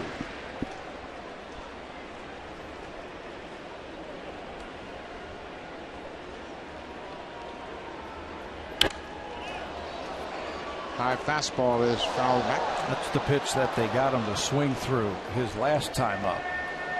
Set your sights down in the strike zone. Anything above, let it go. Kevin Seitzer has put together a very simple game plan today. Lay off of those pitches that are off the plate. He's going to nibble on you. Be aggressive on pitches down the middle. Ball in the dirt. Chirinos checks on Johnson, throws to first for the out. That's a big strikeout for Colby Lewis. They threw that breaking ball. He didn't throw Francisco a strike in that at bat. Nope, not one of them in pitch tracker was in the strike zone. And he just couldn't move the runner. This is where team offense, when you work together as a team, right here can come into effect right here. Man at second base, nobody out. You got to move them to give Anthony Gose a chance to score him. And that's what the Blue Jays were doing so well in the month of May when they had that great run. Passing the baton. One guy would get a guy on, next guy would get him over, and third guy would get him in. Beautiful bunt. Colby Lewis takes his time. It's not in time. Anthony Gose. Boy, that's a great example of how Gose, with his speed, doesn't have to drop down a perfect bunt. That was just a few feet off the dirt of the mound, and he was able to beat it out. Yeah, and once he learns that, it doesn't have to be perfect because you run so well.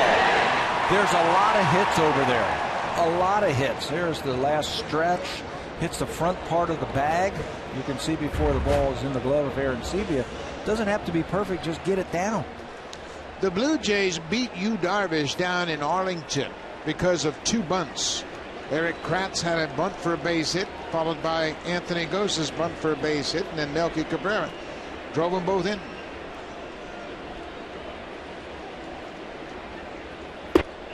Top of the order, Jose Reyes takes his start. And now, with that great speed at first base, steal. Go ahead. Force them to throw you out. Anytime you can force the defense to make plays, I think that's a good thing.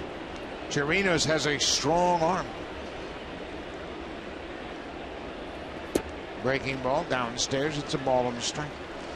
Chirinos has thrown out 43% of the base stealers. He's caught 21 of 49. He's up among the top in the American League. He's got a cannon for an arm.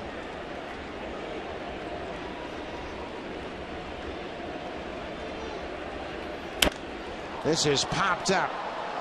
Shallow left field. Johnson's not tagging at third. And Andrus makes the catch, 2 down.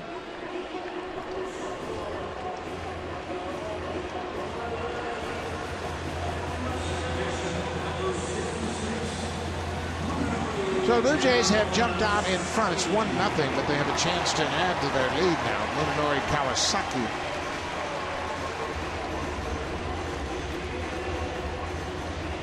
He's got to pick up his teammate right here. Jose Reyes could not get that runner in from third base. Less than 2 outs. Now it's going to take a 2-out hit. Reyes got underneath that one and just couldn't get it deep enough. Kawasaki batting in these situations. Runners in scoring position, 2 outs, is 0 for 12 so far this year.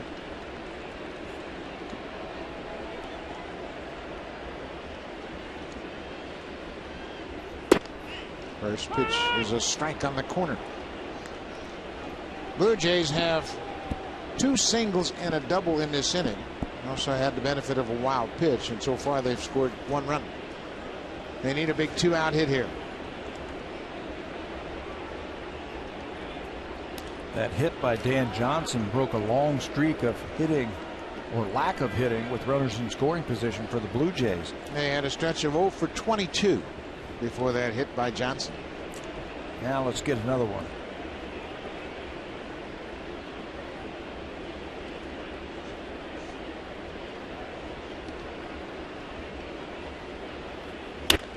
Base hit up the middle, past Andrews, and Kawasaki delivers.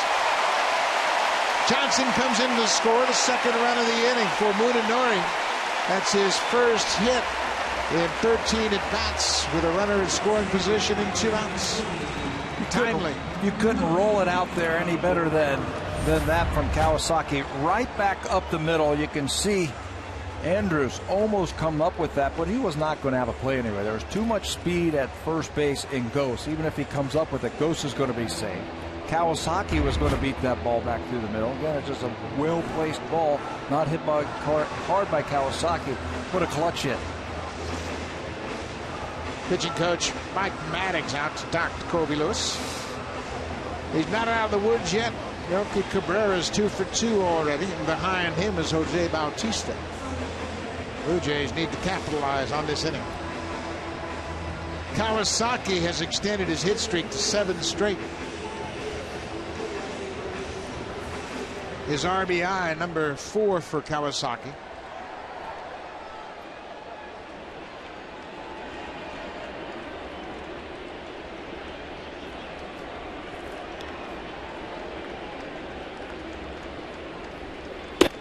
Melky Cabrera takes that first pitch. Melky, we mentioned 2 for 2 already. His average is up over 300 at 302.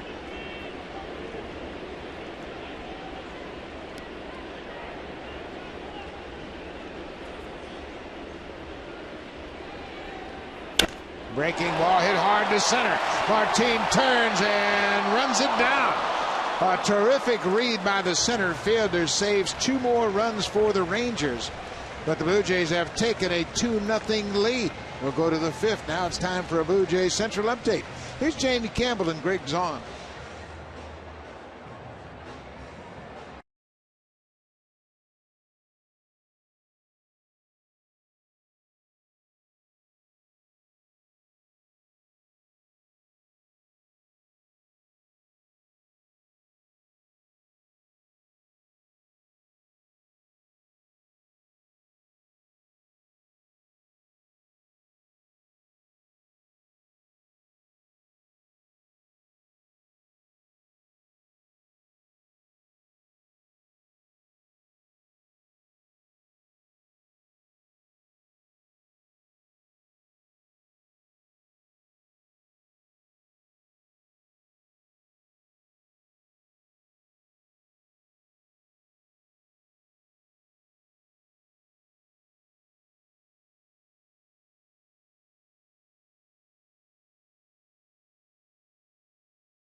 Special guest of TD.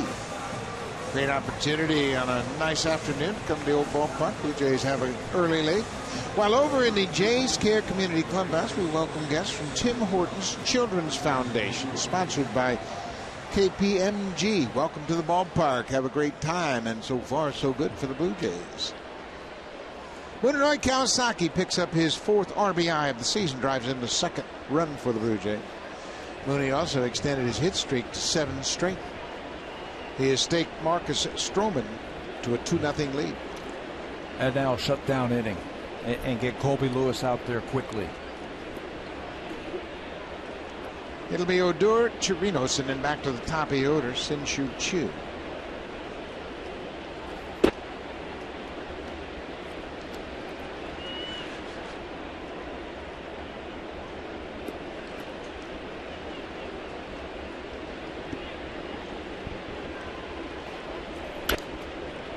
Popped back out of play. Ball on a strike. Marcus Stroman making his 9th big league start. He was up early with the Blue Jays, worked out of the bullpen, and picked up a win in relief early on, but really didn't pitch well. Stroman, like so many great pitchers over the history of the game, has performed better on the major league level than he has on the minor league level. Some people just like the challenge of the bright lights. I think that's absolutely right. You played with, and I know I played with guys that were, you saw them in the minor leagues, and they were so-so, they were okay, but the higher they went up, they were better. Once they got to the big leagues, they were a totally different player. A much better player. I think a lot of good players get bored. I know that happened with a crew of the Tampa Bay Rays when they had all those great young players down in the minor leagues, Delman Young and B.J. Upton, and a lot of the young players that were trying to knock on the door. They kept them in AAA. That's a strike. I know it's called a ball, but that's a strike. That's called hit the corner. It's a good pitch. But I think you have a great athlete like Marcus Stroman. He likes the challenge of playing against the best. Comes right back with a breaking ball and strikes out Odor, 1 down.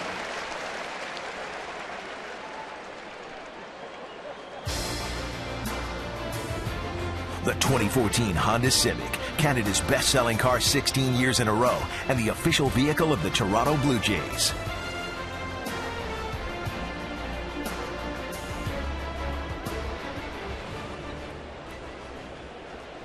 One out. Number 9 hitter Robinson Chirinos. First pitch strike. To finish that thought that we were talking about with players that you see in the minor leagues and they belong in the big leagues. There was a player when I was young. I played against him in A-ball in the Florida State League. And, he's okay. He was a high draft pick. And you're like, he's all right. And the next year I saw him in Double-A, and I said, he's okay. He's a little bit better. Triple-A saw him, and I was like, hey, he's not too bad. Big leagues, he was pretty good. His name was Cal Ripken. He was okay. Bouncing ball to third. Big hop for Francisco. He throws up the catcher. 2 down. Let's check in with Jamie Campbell.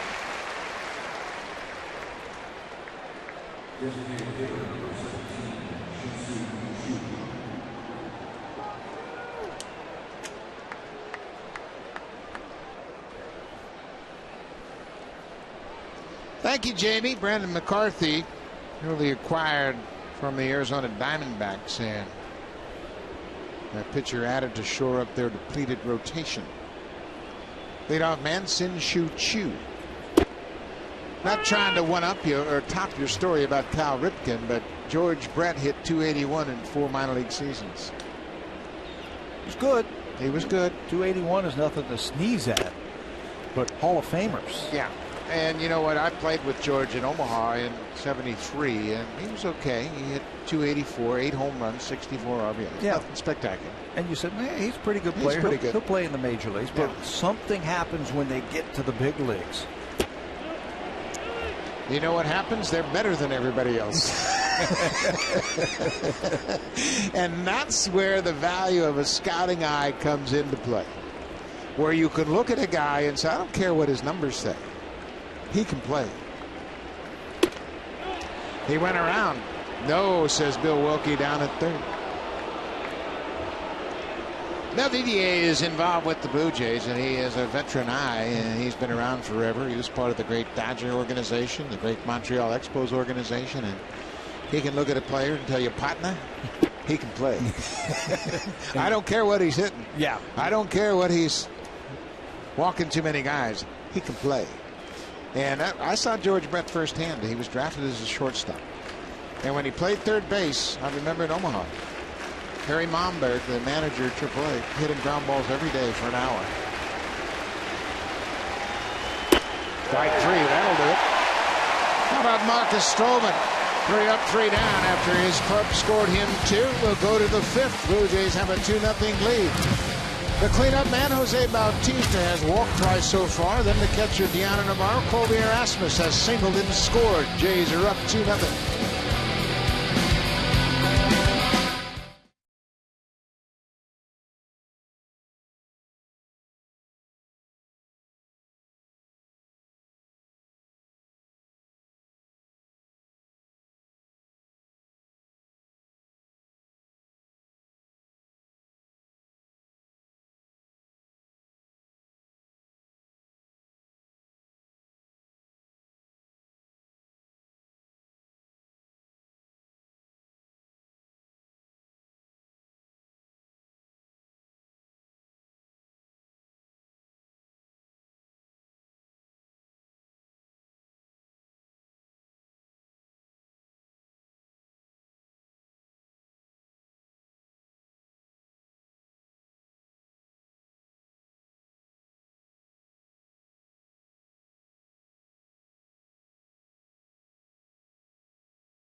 Fredericton, New Brunswick, August 2nd and 3rd. Royals Park will be the site.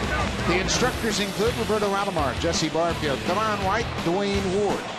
Visit BlueJays.com/Baseball Academy for more information. The Toronto Blue Jays are proud supporters of amateur baseball across Canada.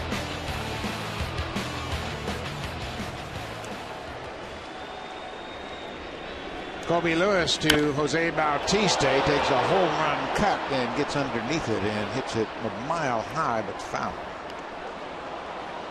Jose has walked twice, once intentionally. That was back in the 3rd inning. Hanging breaking ball, inner half, home run cut. He just gets underneath that one. Jose's going to have to drive through that ball. He was saying that it feels like he's pulling off the ball. He's opening up just a little bit, and that'll get that barrel underneath the ball. Got to drive through it. 1-2. Bautista with 2 walks now has tied Carlos Santana, the Indians, for the lead in the American League with 64 walks. Bautista has been the league leader for most of the season in that department.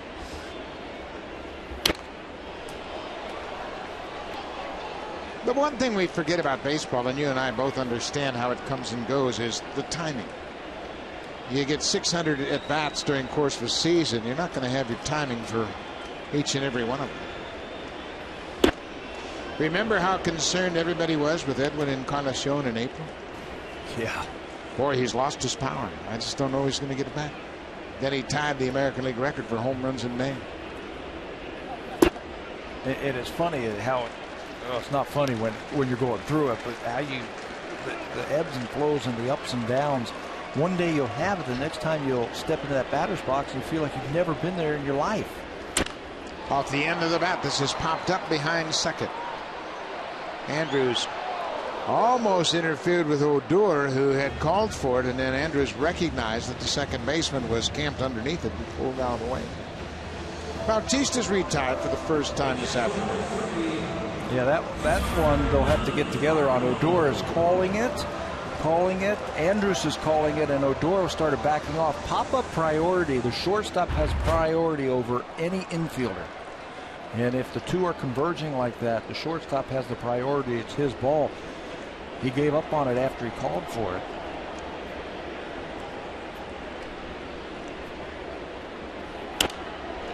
Navarro fouls it up. Go over the priorities around the infield.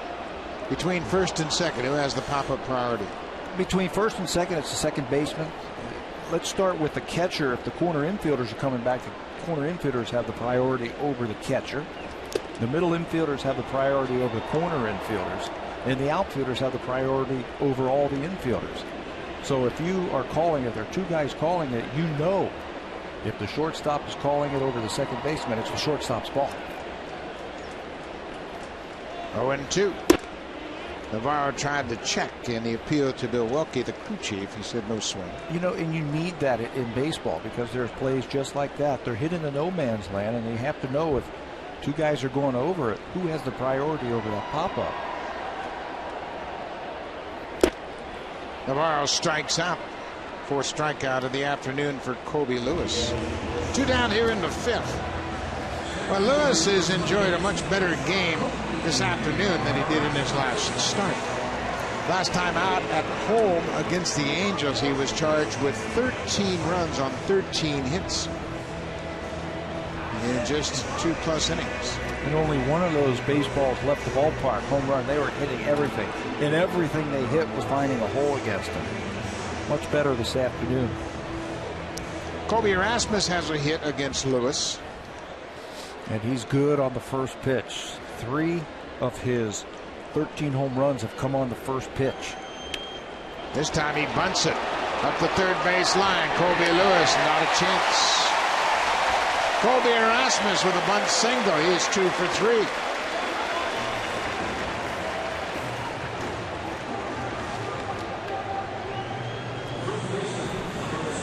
I think if you start doing that just a little bit more, that'll straighten things out. You just have to get it down to the left side. He runs so well. He's running out of the left-handed batter's box, so he's got a head start of a right-handed batter. That time back to the mound. Colby Rasmus against Colby Lewis has himself a 2-hit day. 2 for 3.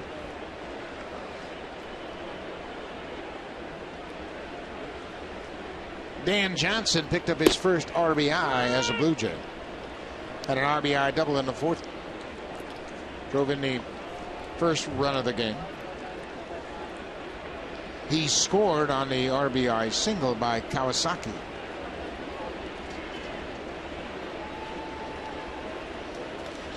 Colby Rasmus doesn't have a steal attempt this season. He has great speed, but he has never had the ability to steal bases.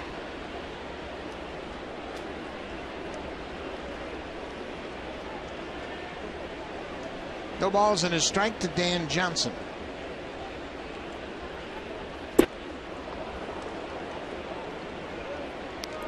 You talk about Colby Lewis and how he's dealt with adversity his entire life. He had Tommy John surgery in high school in Bakersfield, California. The great Frank Jobe did that Tommy John surgery, and he was still in high school, an amateur. Then he had shoulder surgery in 2004. He had a hip replacement surgery. I mean, that's something you don't hear of from an active baseball player. I know a lot of former players that have had hip replacements for the wear and tear over their career, but Colby Lewis loves to play baseball, and he's gone through a lot to stay on the field. I respect him for that. I've only heard of 2 guys. Him and Bo Jackson, the only 2 with hip replacement surgery that played in the big leagues. Johnson strikes out. That ends the inning. We have played 5 innings here at Rogers Center. Blue Jays have a 2-0 lead. Now here comes the Home Hardware cleanup crew, brought to you by Natura. Home Hardware's exclusive line of safe, environmentally friendly cleaning products.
First edition of the most prestigious race in cycling, the Tour de France, continues tomorrow at 8 a.m. Eastern Time. The Tour de France, the crown jewel in Sportsnet's summer of cycling on 4 Sportsnet channels.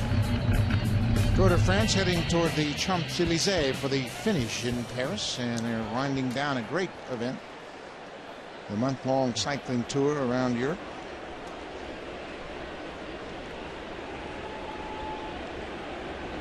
Elvis Andrus to start the 6th for the Rangers. He's 0 for 2 so far. Goes after the first pitch and lifts it into right field. Anthony Ghost coming in. 1 pitch, 1 down. That's a good ratio. Want to see that a little bit more often. He's up to 81 pitches now this afternoon. Generally right around that 100 pitch limit, they start looking to the bullpen. It'll be interesting to see what the Blue Jays do with Marcus Stroman and Drew Hutchison later in the season as they hit their limits, their pitching limits. Yeah, I don't think there's any organization in baseball that's figured it out. You can talk about protecting arms and limiting innings and all of that stuff. There's just no formula. We had a great conversation with Scott Boras in California. You and I had a chance to visit with him for a long period of time, and he has done extensive research on young pitchers getting to the major leagues and whether or not they hold up to the rigors of pitching. And it doesn't sound like there's a formula that's effective, and no one has really discovered how you keep pitchers healthy. Yeah. His formula was 700 major league innings before the age of 24, and the projections from there forward on the possibility of Tommy John surgery. They feel like a pitcher who hasn't thrown that many innings at such a young age, the chances of missing that surgery, not having to have it, go up the fewer innings you have. But everybody's different. Excuse me. Go ahead. Everybody's different. Yeah, and there's no formula. There's no magic number. You can't say, okay, this number of innings and you're going to keep a guy healthy. And you go back to the guys that pitched in the 60s and 70s, they threw over 350 innings regularly. And yeah, some of them broke, but some of them didn't. 26, 27 complete games, not unusual for a starting pitcher in the major leagues who would make 40 starts during the regular season because they were pitching on 4-man rotations. Pitchers come in all shapes and sizes. You got Steven Strasburg, a big, strong, strapping guy. You go, well, he's not going to break down. It did take him long, just a couple of years, and then he had to have Tommy John. You saw a shot right there from Mark Burley. He's never been on the disabled list. I'll give you two examples. Everybody thought they were invincible. Kerry Wood and Mark Pryor. Two big guys, strong, athletic, great deliveries. They threw too hard, and they broke. Mark Burley has never missed a start. The ball is driven to right. Anthony goes, makes an easy play of it.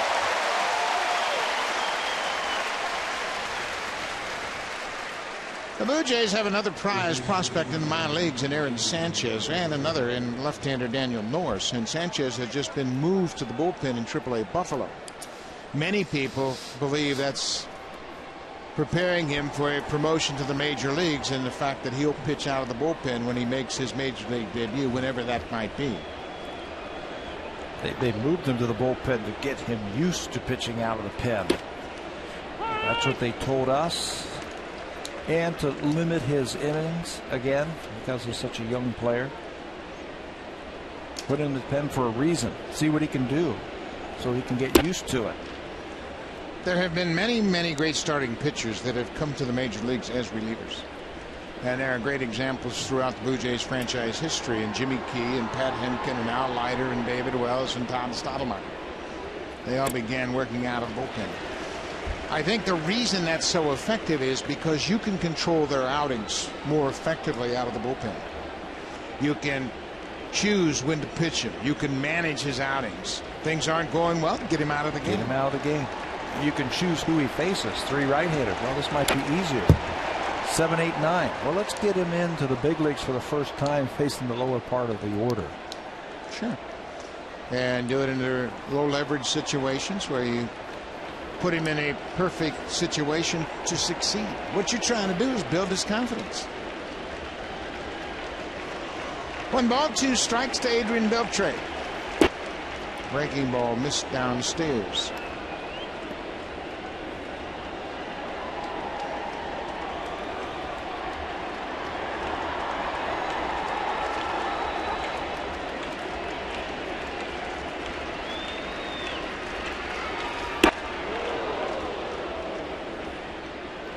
Full count, 2 outs.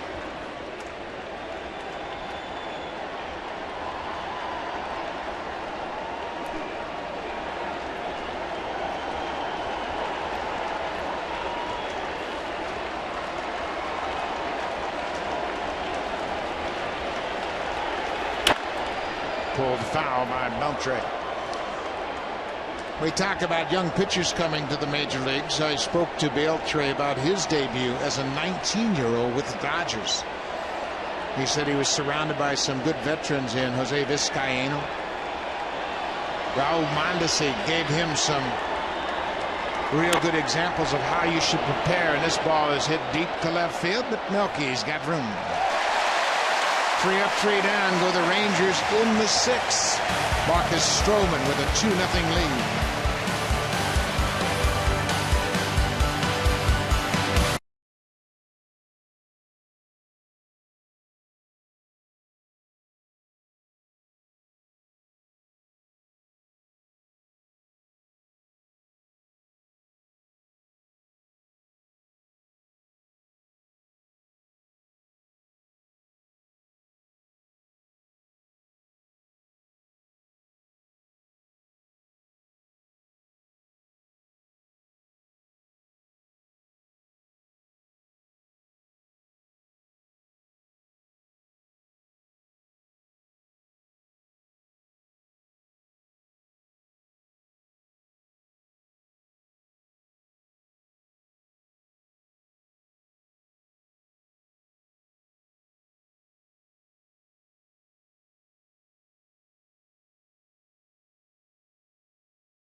Marcus Stroman shutting out the Rangers through 6 innings on just 4 hits. He has really taken charge, and now Ryan Fairbairn is into the game.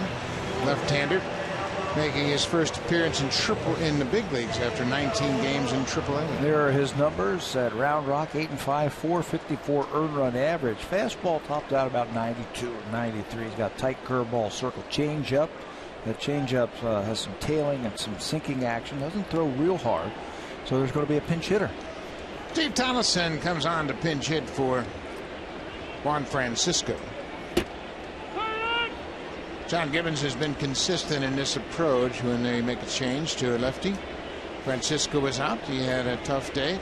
0 for 2 with 2 strikeouts.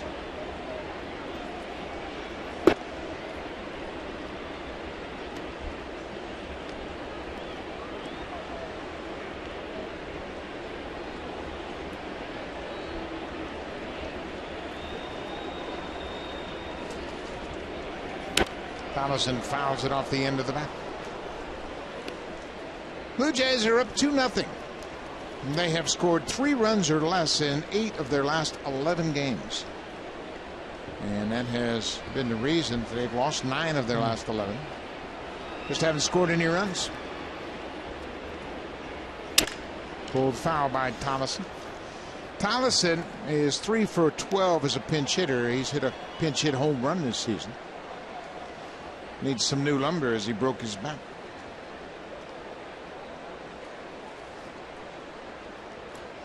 Because they've been struggling to score runs, John Gibbons has to use his bench in these situations right here. Get the matchup that you want. Try to get something going. Blue Jays have left 8 runners on base through 5 innings. They've had some chances. Haven't come up with the big hit. Strike 3 called, a breaking ball on the outside corner, 1 down.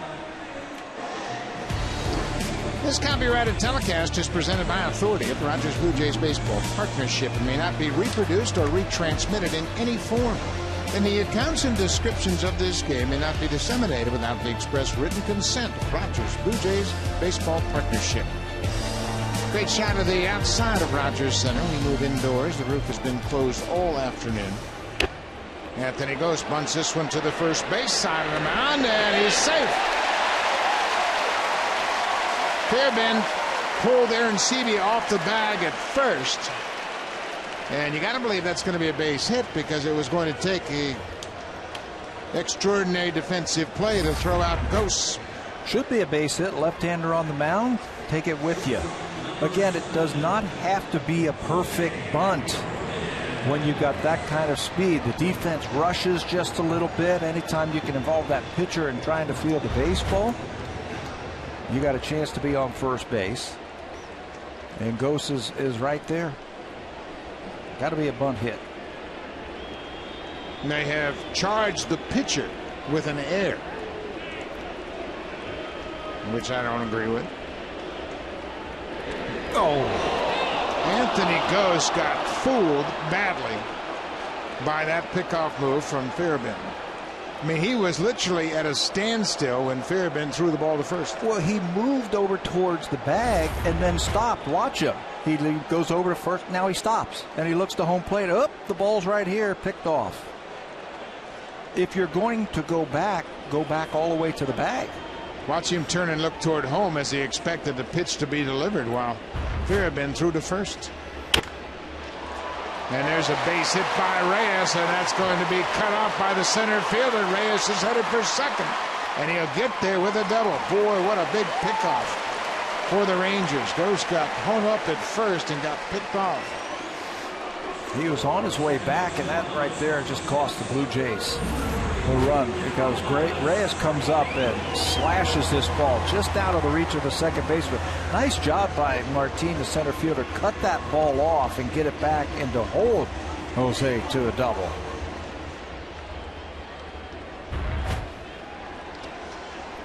So Reyes is 2 for 4. Martin, an exceptional defender in center. Munenori Kawasaki, lefty on left. Kawasaki extended his hit streak to 7 straight games with an RBI 2-out single in the fourth.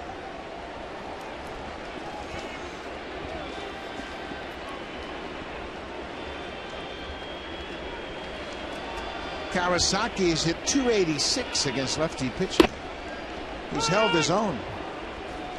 Stays in there, doesn't give away an at bat.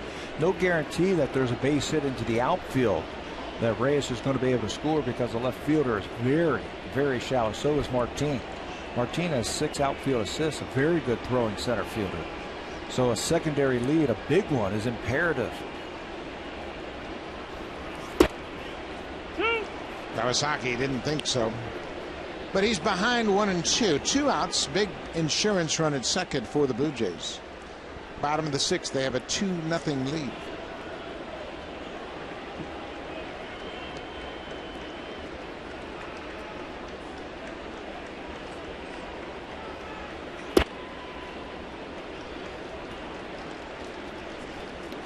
This has been a tight strike zone all afternoon. Home plate umpire Jonathan Payne has been very conservative with his strike zone, but he's been consistent both sides.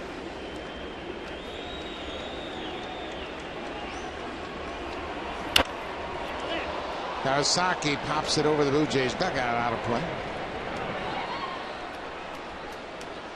Blue Jays have 2 runs on 9 hits. They have stranded 8 so far.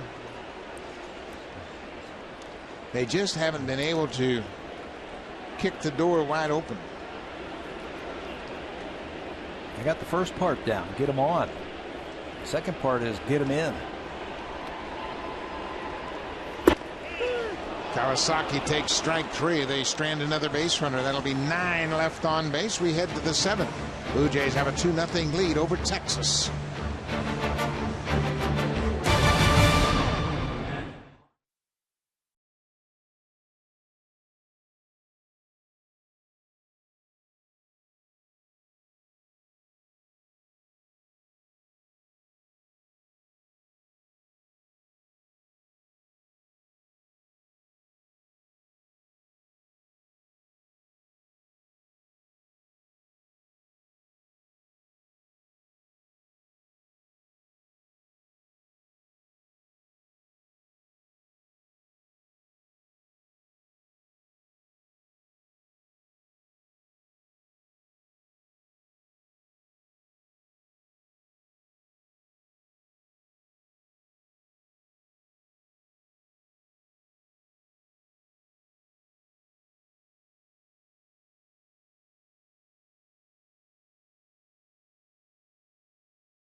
Get yours at Rogers today for just $24.99 when you upgrade or switch to select new Android phones on a 2-year Share Everything plan. So check it out.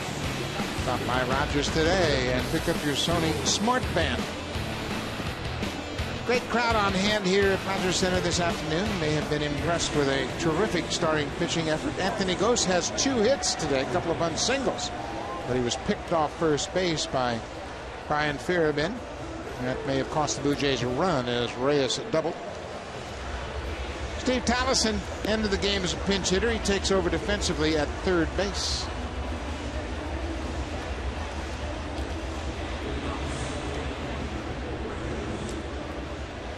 $38,000 last night here at Rogers Center. This crowd appears to be bigger than that. Blue Jays are in second place, tied with the New York Yankees.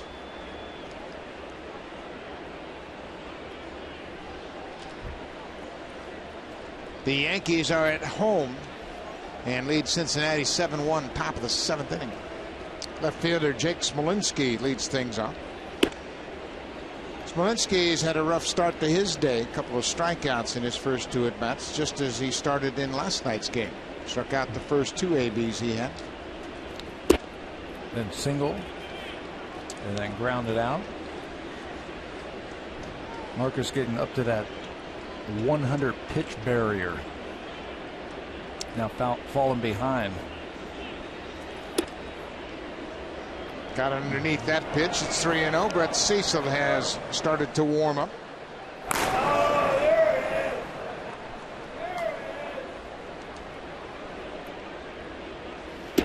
There's a strike. It's 3-1. Obviously, you want the first out of the inning, and it's a big out for John Gibbons here in the 7th inning. Bottom half of the Rangers lineup. As a pitcher, you really have to manage your lineup when you look at a team like the Rangers. They've only got a few real dangerous hitters in their lineup. They're in the top part of the order.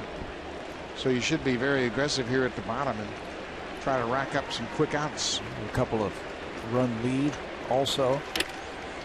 You know, what you don't want to do is start walking guys and then have a guy who has home run power pop one out of here. So you attack, make them hit their way on. Managers will watch the stuff from Marcus Stroman, and as you know, 100 pitches is just an artificial number. They have to look at the stuff coming out of his hand. Is his breaking ball still good? That ball's fouled off. Right off the knob of the bat.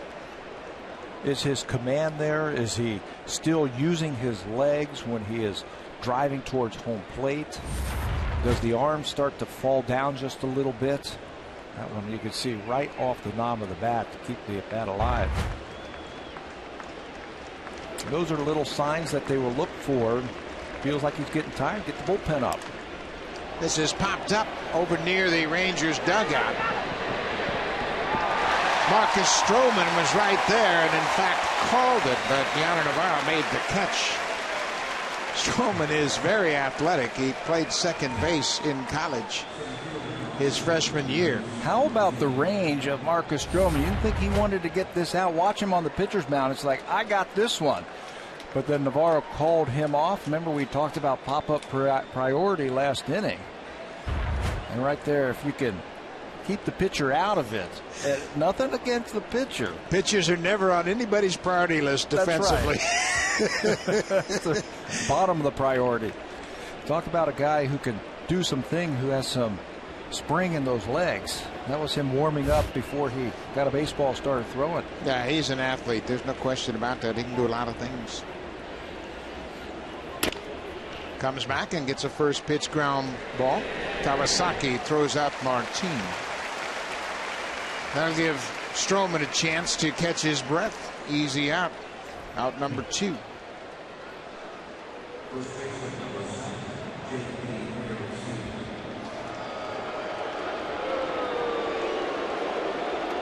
That welcome you here, of course, is for the former Blue Jay, J.P. Arancibia.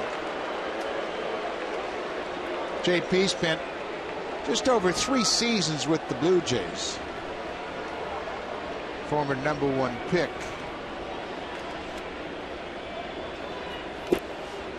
He had a terrific introduction to the major leagues.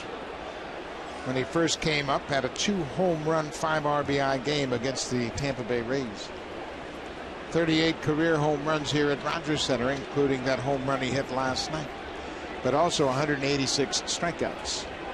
The ability to have that flair for the dramatic.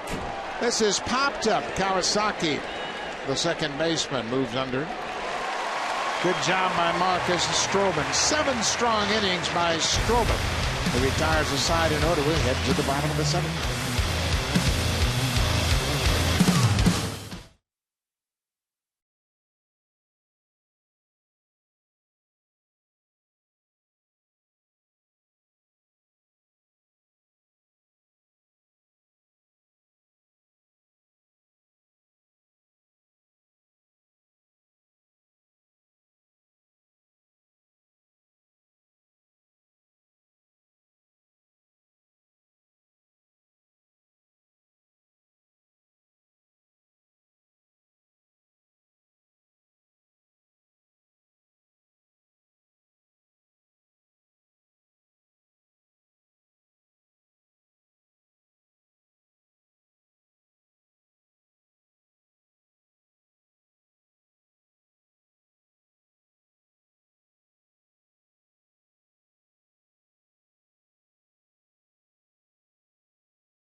The Blue Jays will take on the Boston Red Sox. Game time is 7:07 p.m.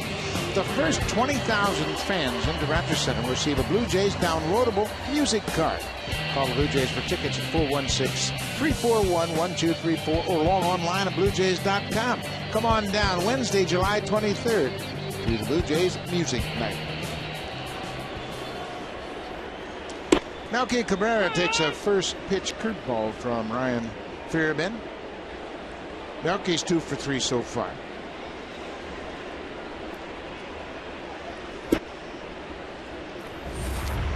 Marcus Stroman, 7 strong innings. He has allowed just 4 hits and shut out the Rangers, and John Gibbons is there to greet him for a job well done. That looks like that's it for Stroman.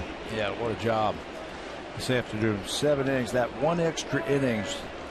Last inning, it pushed him right through there. 3 up, 3 down. It was a long way for a manager.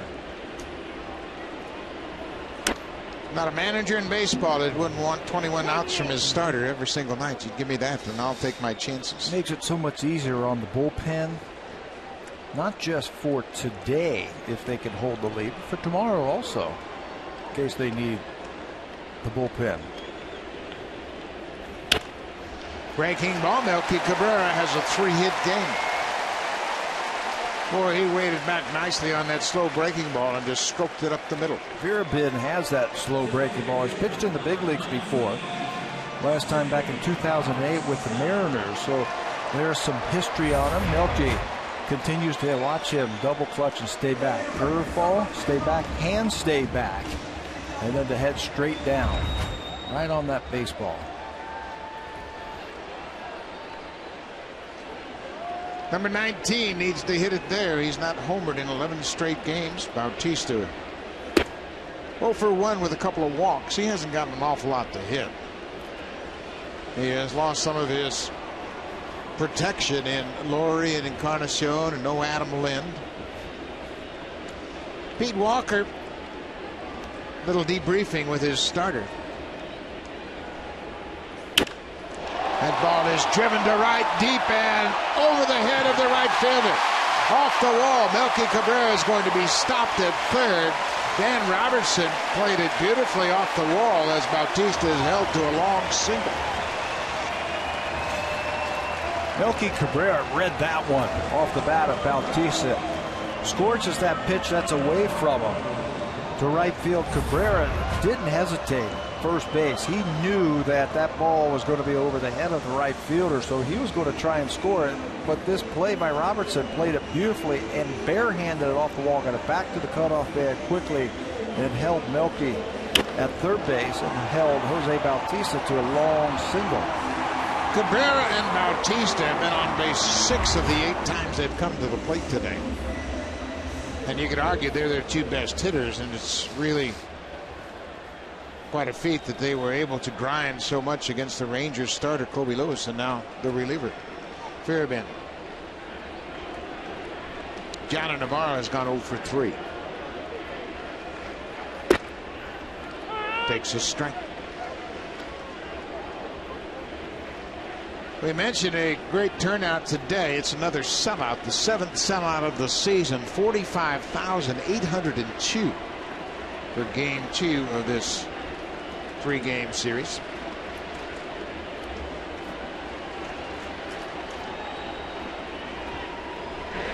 Watch out for that pickoff move. Fairbairn's got a good one. Picked off Anthony Gose in the 6th there.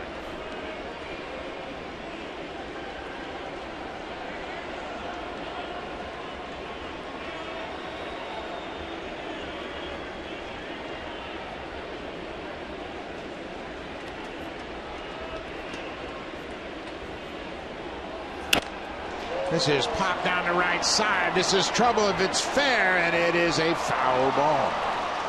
Bautista was hustling around the bases. He was already past second base as that ball hit him in foul territory. That's a good sign. The hamstring problem, missed a couple of games a couple of weeks ago.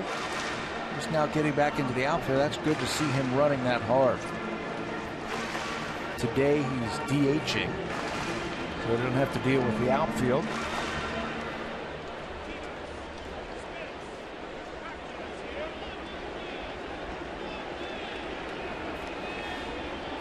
Oh and 2. There's a base hit to right. Cabrera will come in to score. Navarro delivers the RBI single on an 0-2 count.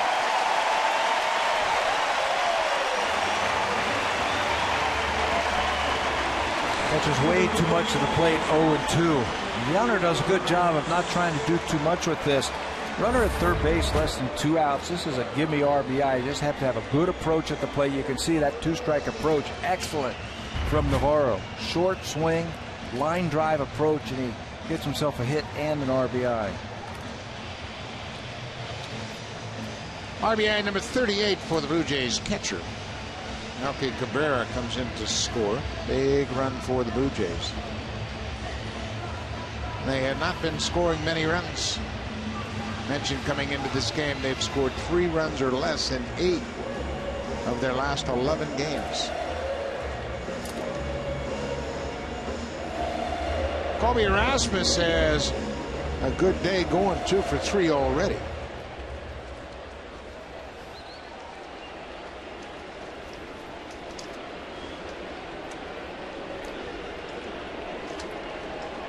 Nobody out.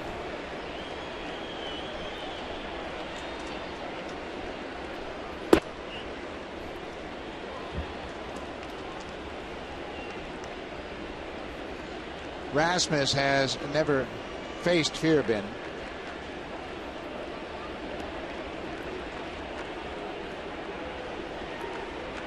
Breaking ball, it's 2-0. Now you can hunt one right here against the left-hander. Hunt for a pitch and see how far you can hit it.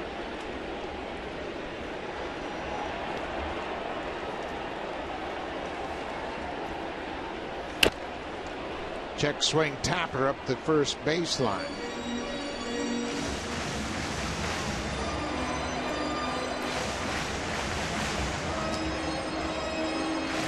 Gibbons had made the point of suggesting that Rasmus was going to be in a platoon situation in center field as Dan Mastriani, and he would split time in center depending on the starting pitcher. 3-1.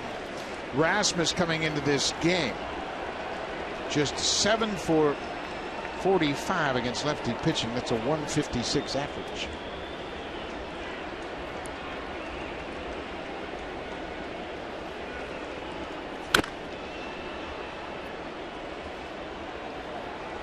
Full count, nobody out.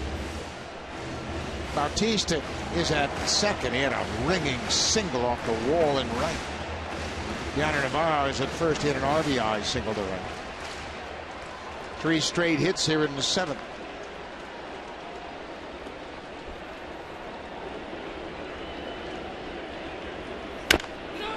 Pulled to first. Arancibia goes to second. They get 1, and that's it. J.P. Arancibia very deliberate in his throw to second base. They get the runner at second. Bautista moves to third. Mark Buehrle will start the series finale tomorrow. It'll be on Sportsnet 1 and 360. It all starts at 12:30 Eastern Time. That's the pregame show with Jamie Campbell and Greg Zahn, 9:30 a.m. Pacific. Leonardo Navarro gets a big attaboy for an RBI single. Chance to go sit down now for a second. Take a breather. Nick Tepesch will oppose Buehrle in the series finale tomorrow. Dan Johnson has been on base twice. He walked and had an RBI double.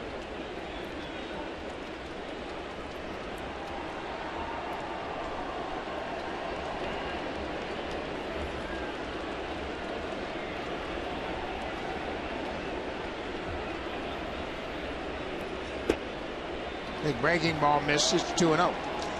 Well, Blue Jays need a win, that's for sure. Trying to stay above 500. They come into this game with a 49-48 record. They have not been at 500 since May 13th when they were 20-20.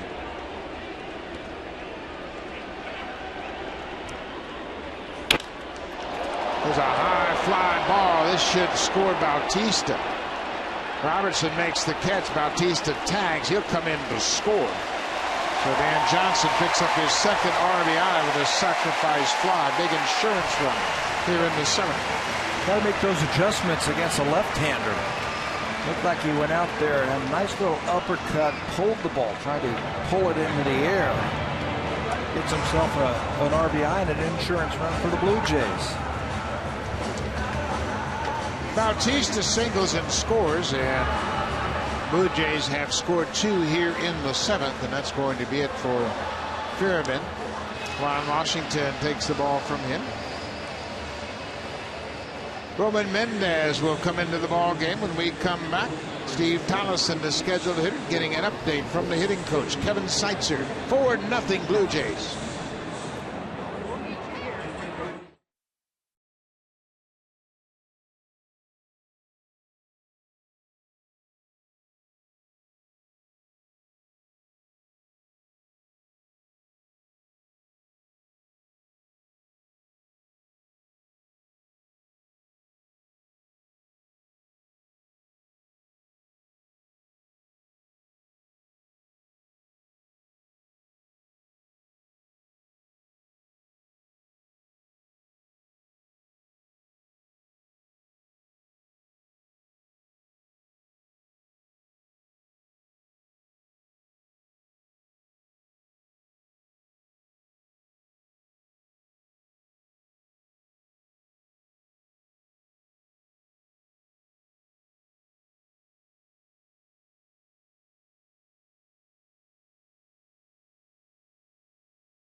Visit RogersAnyPlaceTV.com/sports to get started. And that youngster there didn't have a smartphone, I'm sure. At least not yet. Good ball game going on as Blue Jays are trying to even the series at a game apiece. New pitcher into the ball game is Roman Mendez, making just his 4th appearance of the season. He's got a good arm. Fastball in the upper 90s. He was property of the Boston Red Sox. Came over to Texas a couple of years ago in the Jared Saltalamacchi trade. There's 3 games this season. Mendez will turn 24 next week. He's got a good arm. Mendez missed most of the 2013 season after he had a second surgery to treat a stress fracture in his right elbow. Steve Thomason struck out as a pinch hitter in the 6th inning. He was pinch hitting for Juan Francisco, who started at 3rd.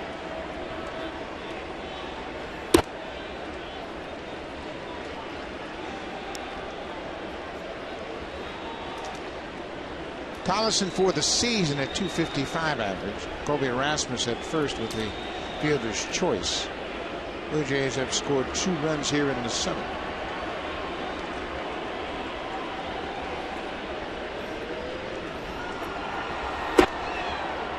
It's a breaking ball strike. It's 1-1. Blue Jays 4 runs on 12 hits.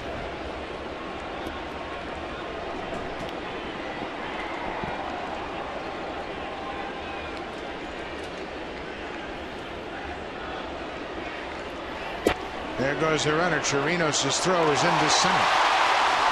Colby Erasmus with his first stolen base of the season. First attempt for Colby, successful.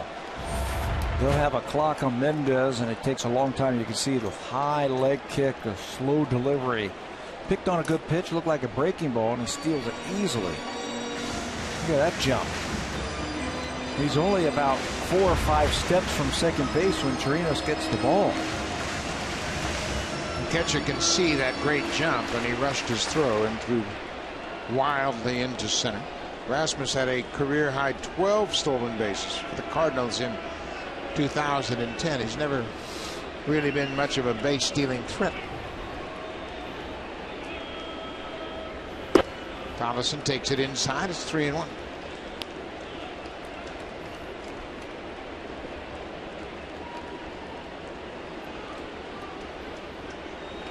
Blue Jays have stranded a base runner in every inning.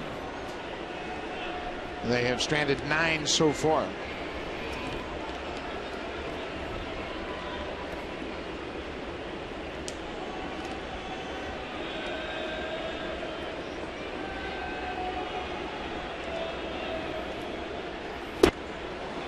Full count now with 2 outs.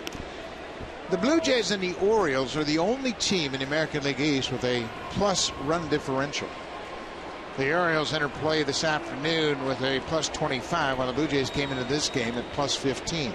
Everybody else in the division is negative in run differential.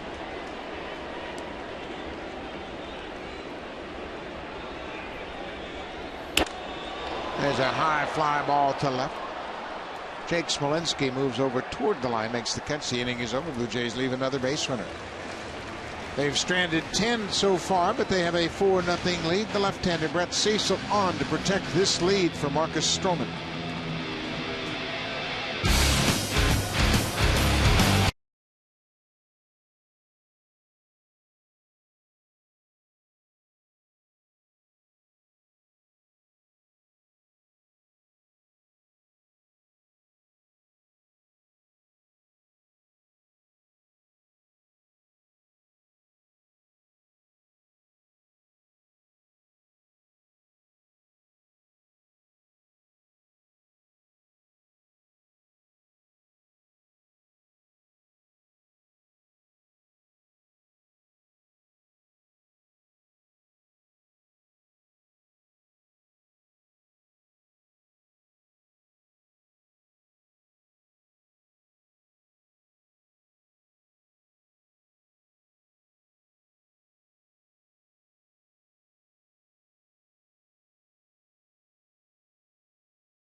Afternoon for the Honda Indy Toronto Race 2. It all revs up at 2:30 p.m. Eastern Time, 11:30 a.m. Pacific on Sportsnet East, Ontario, West, and Pacific. Honda Indy Toronto Race 2 tomorrow.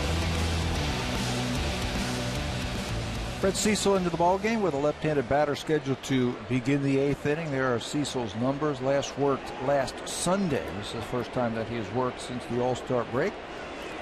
Fastball, good breaking ball, a little bit of a cutter, and a chance to help out the Blue Jays to get that first win since the All-Star break.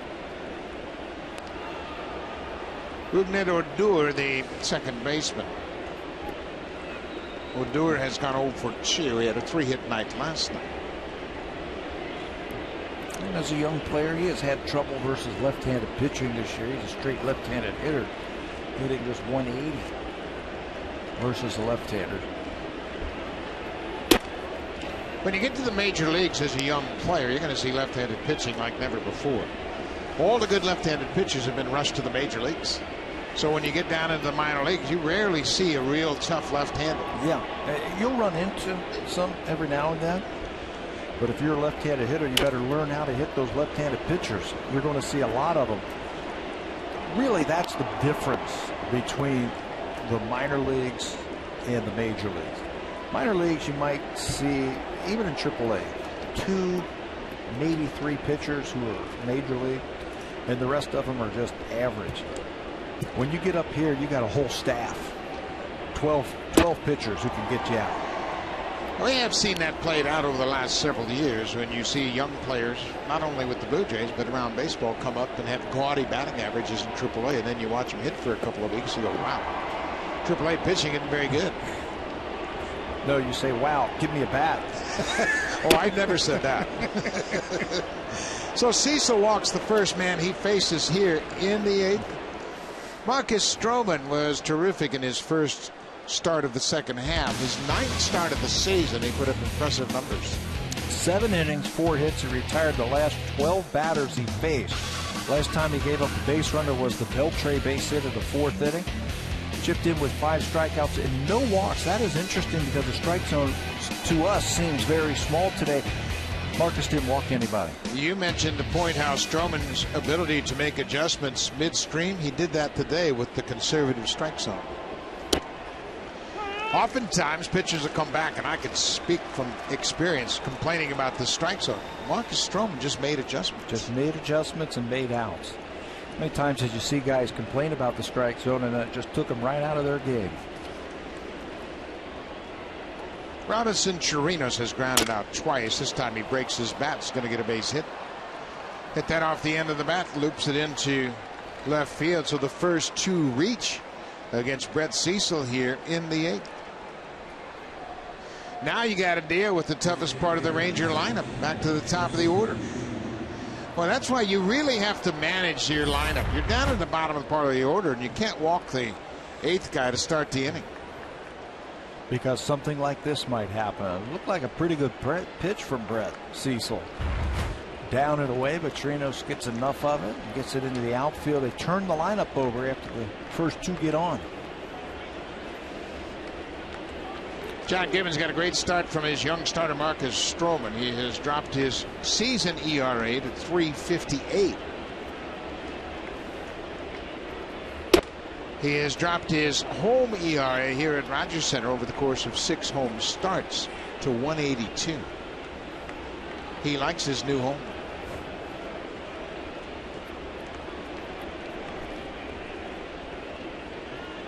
One and 0 to Sin-Shu Chu, the DH. Good fastball from Cecil. He pumped it right by him. 90 plus right by Chu. Dustin McGowan got up when Brett Cecil started this inning just in case something like this happened. The first 2 batters get on. You got Andrus, Robertson, and Beltre, all right-handers coming up. Chu went too far. It's a 1-2 count now. Yeah, this is the tough part of the lineup, obviously, top of the order. Not unlike what the Blue Jays lineup is like now.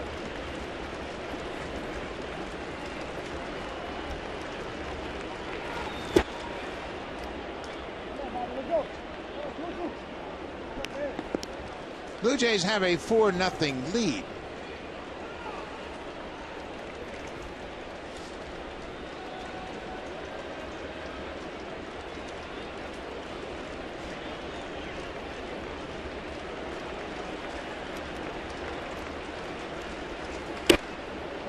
Now it's a full count.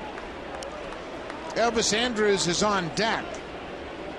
John Gibbons made the move to the bullpen in the 8th spot in the lineup, hopeful of getting those two guys out. There's Andrus, the shortstop. He's 0 for 3 so far. If Chu reaches, it'll be McGowan for Andrus.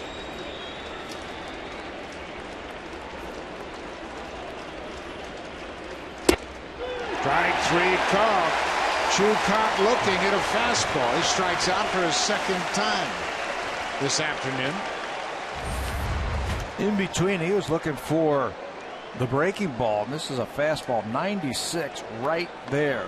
Chu knows it too, hoping that the umpire would call that low. Can't mess around right here. The tying run is not at the plate. You have to challenge him. That's exactly what Cecil does, and gets a big out. So Cecil strikes out Chu. He'll turn things over to Dustin McGowan with runners at first and second. 1 out. McGowan will face Elvis Andrus when we come back. Blue Jays are up 4-0.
One out, trying to protect a 4-run lead. McGowan's had a couple of rough outings of late, coming in with runners on base.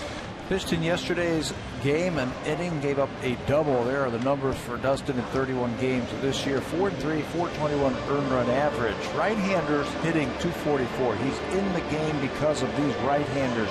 Andrus, Robertson, and then Beltre. If it gets down that far, he's had his problems hanging breaking balls and giving up home runs late. Viciedo got him. Brett Cecil now out of the ball game. Viciedo got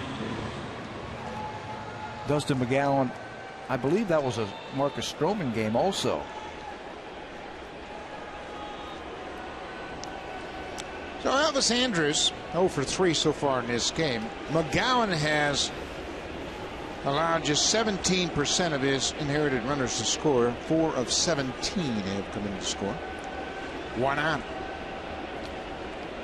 Andrus, the shortstop, is 0 for 3.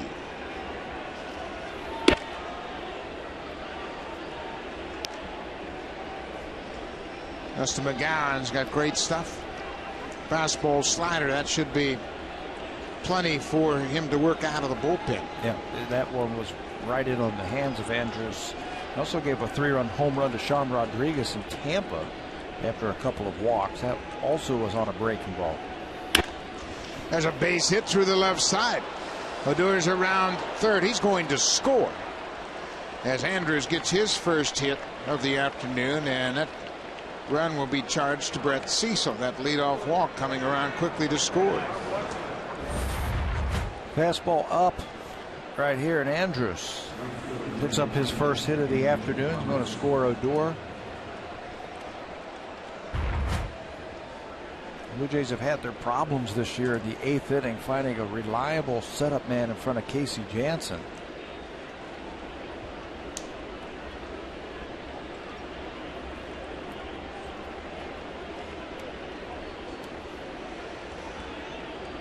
Dan Robertson entered the ball game in the first inning as a pinch hitter for Alex Rios. Rios took one swing and sprained his ankle, left the ball game. Robertson came in, got a base hit in the first, got a base hit in the fourth. He's 2 for 3.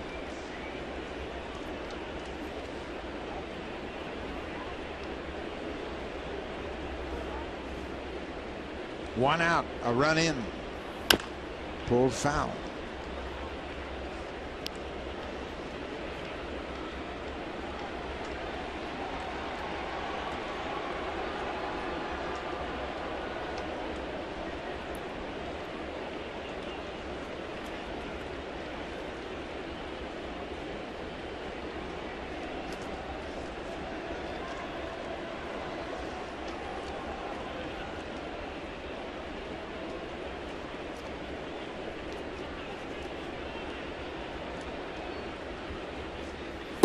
Downstairs, it's 2 balls and a strike.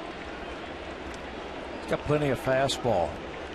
So you have to decide what you want to do. Do you want to get him out with the fastball? Maybe get the ground ball right here, or get him out with the slider.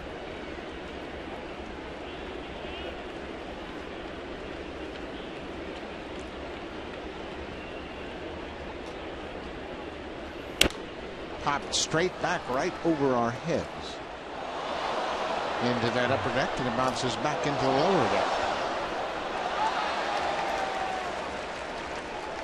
Rangers have scored a run here in the top of the 8th. A walk and a couple of singles. The Blue Jays as a team have given up an 8th inning ERA of 4.87. Those are obviously big runs late in the game. Yeah.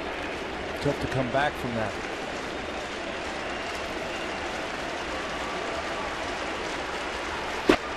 Strike 3. Robertson strikes out. McGowan with the second out. Well, good to see him go to his best pitch, and that's a fastball. Watch the movement on this one. Right in on his hands. Not much that Robertson can do with that one, as he is punched out. And now a chance for Pete Walker to go over the game plan against Adrian Beltre. The Rangers during the All-Star break had really struggled. They had won 3 of their previous 25 games, but it has not affected Adrian Beltre whatsoever. The top hitter since last year's All-Star break. Victor Martinez currently on the DL. Robinson Cano having a great run. Andrew McCutchen, and then Beltre is right there in the top 5. Just about 1 calendar year right there. Beltre in top 5 in average. 2 outs, 2 on. Beltre represents the tying run. Remember, he's a good high ball hitter. So he is just 1 for 14 against Dustin McGowan. So McGowan should have confidence as they match up head to head.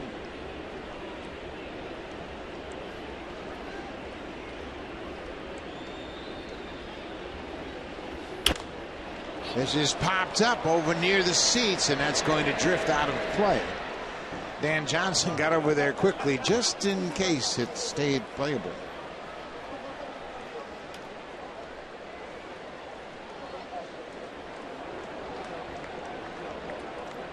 Pivotal part of the ball game right here. The Rangers' best hitter, Adrian Beltre, came into last night's game batting .429 in his previous 21 games. Yeah, there's one guy you got to pick in the lineup not to beat you for the Texas Rangers. This is the guy right here, especially in these situations, close and late. Late in the ball game, he's the tying run. Bounced in the dirt. Good job by Navarro. He may have twisted his ankle as he came out of that. He took an awkward step after he fielded the ball. Remember, he fouled that ball off of his right knee early in this ball game. Maybe he's feeling the effects of that. I tell you what, I wouldn't give Beltre anything to hit here. Got Jake Smolinski behind him, and McGowan bounces that ball in the dirt. And watch as Navarro comes out and then kind of gives way to that right knee. It's a little balky on him. I'm with you. There is a base open. Yeah, I'd walk him if you have to, but don't give in to him. He's the only guy in this lineup that can hurt you.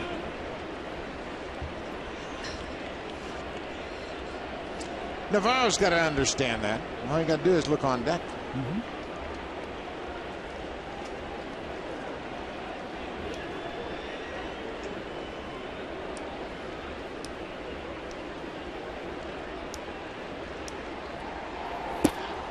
Three and one.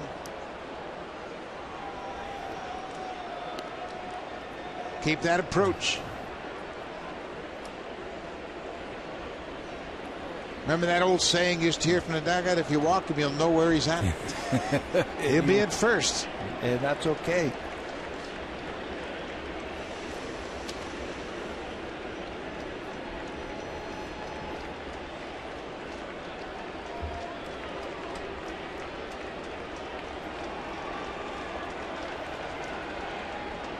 Three balls, one strike, 2 outs. Made a good pitch with the fastball. Yeah, stayed away from it. Now it's 3-2, 2 outs. I think you want to throw the pitch that you have the most confidence in the pitch that you can control. Whatever pitch that is, because you don't want to make a mistake right here.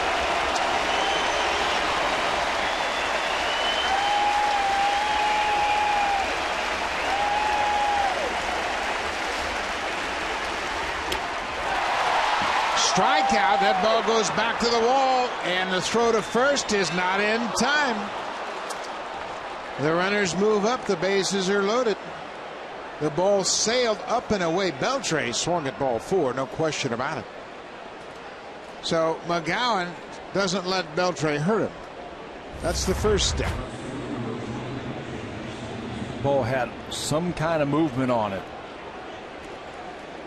Watch how this ball looks like it's going to be a strike up and away, but then just sails right out of the strike zone. Too tough for Navarro to catch it, and the bases are loaded. They charged Navarro with a pass ball, and that's a tough pass ball in my mind.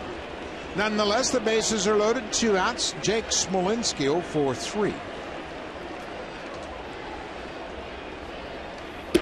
1 for 7 in the series. Now here's where you got to get aggressive. Yeah, this is the guy you need to get out.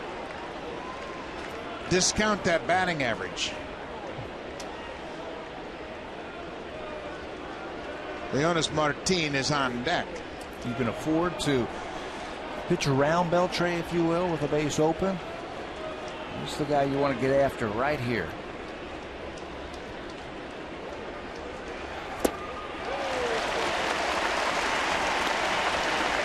Dustin's fastball's got a lot of movement on it this afternoon.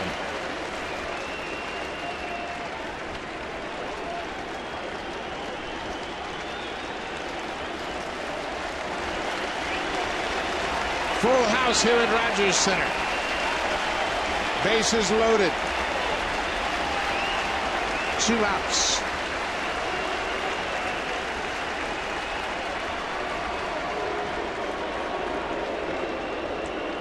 The pass ball charge to Navarro, his 6th of the season.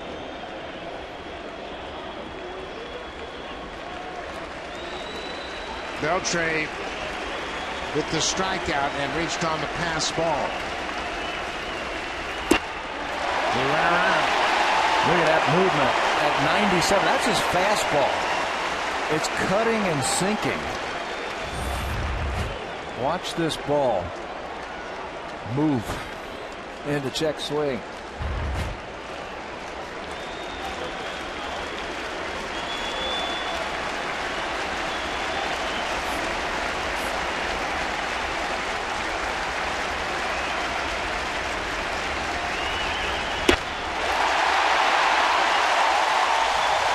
pass to McGowan.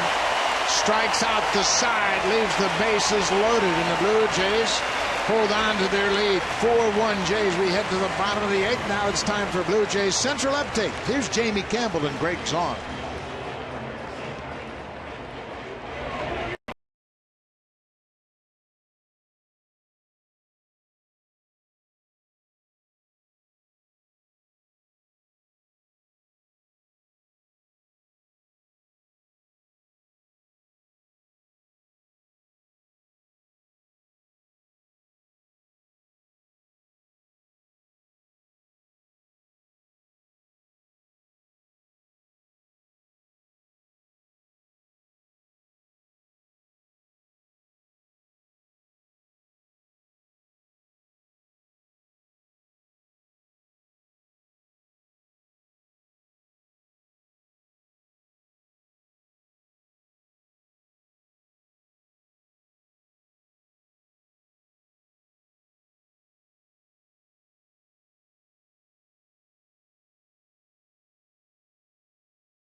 Civic, Canada's best-selling car 16 years in a row, and the official vehicle of the Toronto Blue Jays. Dan Johnson in the 4th inning with a runner at third base is going to step up against Colby Lewis and drive this ball to right field over the head of Dan Robertson.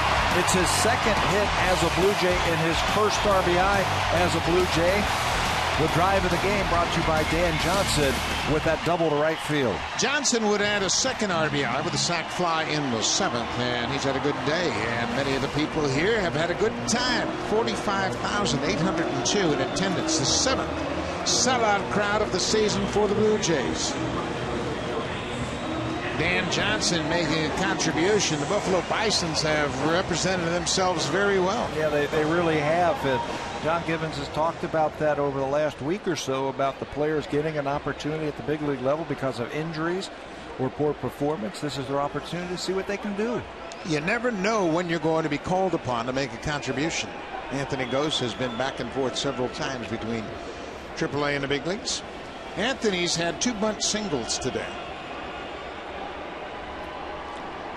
Excuse me, that one was an error, and there's a drive to left field. Jake Smolinski moves over. In our mind, it was a base hit. Yeah, they charged the pitcher with an error in the 6th inning on that bunt. But we think it's a base hit. That's all right. I still think it was a base hit. So do I.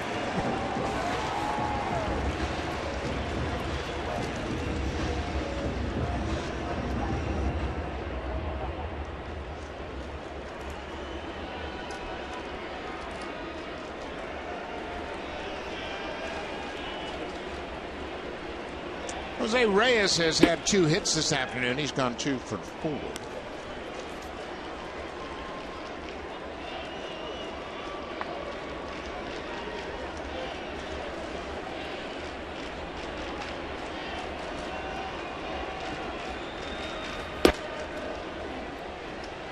Two and 0.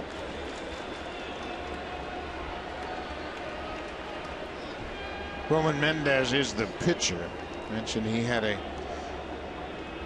stress fracture in his elbow that required 2 different surgeries to repair. There he throws a strike. It's 2-1. He is the 3rd pitcher to work. Colby Lewis started and went 5 innings, and he was charged with 2 runs on 8 hits.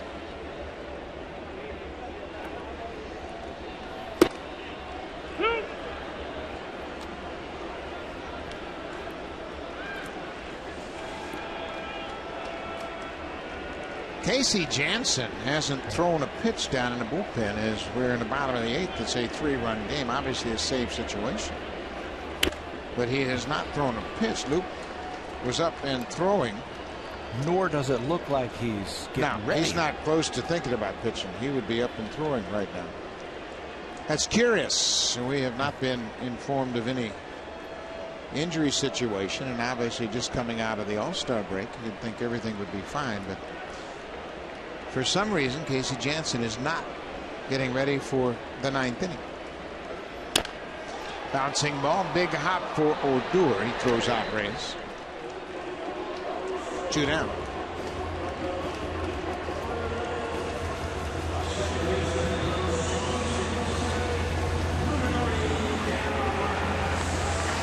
Well, Casey Janssen hasn't taken off his sweatshirt, so he's not going to pitch tonight.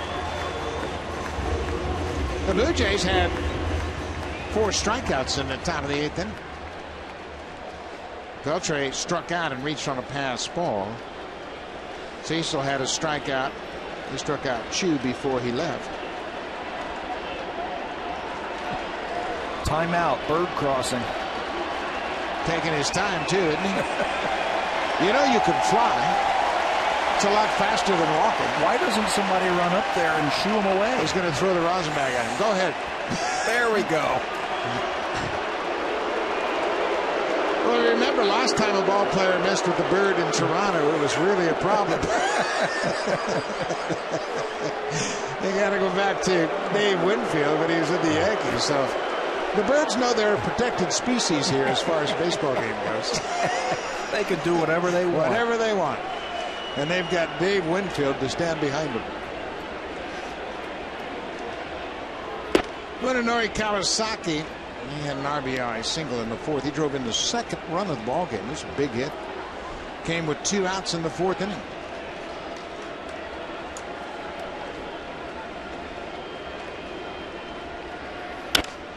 Hits this ball into center. Martin was shallow. He gets back easily. Blue Jays go 3 up, 3 down in the bottom of the 8th. It's a 4-1 game. Aaron Loop will come in. Interesting development here at Rogers Center.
It covers every angle of the Toronto Blue Jays, and if you're looking for more highlights, catch the Blue Jays in 60 seconds for the biggest at-bats, most dramatic moments, every game-changing play. Blue Jays in 60 seconds after every game, only on Sportsnet.ca. You can check out the Pigeons as well. Might not be 60 seconds worth, but you'll get a glimpse. Aaron Loop coming in for a save opportunity. He is 2 for 5 in saves this season. 3-2, 315 earned run average. Batters hitting just 195 against Aaron Loop. That's not the story. The story is what's up with Casey Janssen. Where's Casey Janssen? Aaron Loop was charged with a blown save on the 9th of July. These two guys are just getting some throwing in. That's Santos on the left. Brad Mills back with the Blue Jays on the right. Leonis Martin Center fielder is 0 for 3 with a strikeout.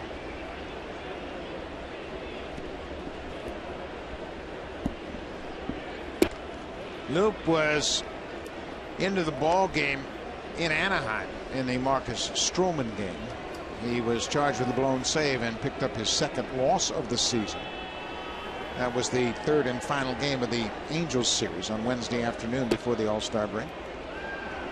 He also pitched in yesterday's game against the Texas Rangers, 2/3 of an inning, gave up a hit, a walk, and a strikeout.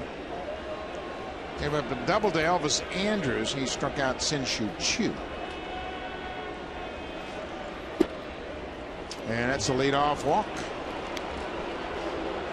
So Martin takes the leadoff walk. He's the first Ranger to reach here in the ninth, and Casey Janssen continues to sit down. We have not been informed of any injury possibility. We both talked to John Gibbons at length this morning, and there was no mention of that, so it looks like he's got to mix and match here in the ninth inning. You see him going over his scorecard. He's got Santos, who has closed before, Mills, another left-hander, in case he wants to do that.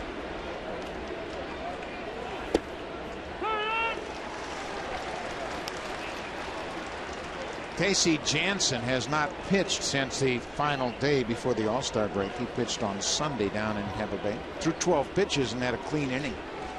Had one strikeout. Yep. Pulled on the ground. Aaron Sevilla grounds out to third. Back to second. Double play. So Luke immediately erases that leadoff walk. Aaron Sevilla grounds into a 5-4-3 double play. Hit it hard, but right at Collison. He can take his time, set his feet, give me a good throw to the second baseman, which he does around the horn for the 5-4-3 double play. Blue Jays 1 out away now.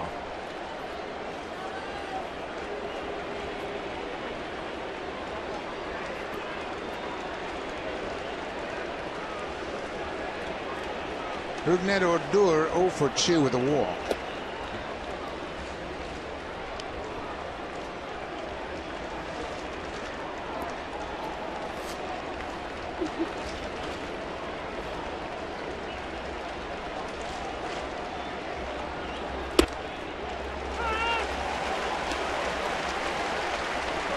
Aaron Loup looking for his 5th career save. This will be his 3rd of the season. He had 2 saves and 3 opportunities last year.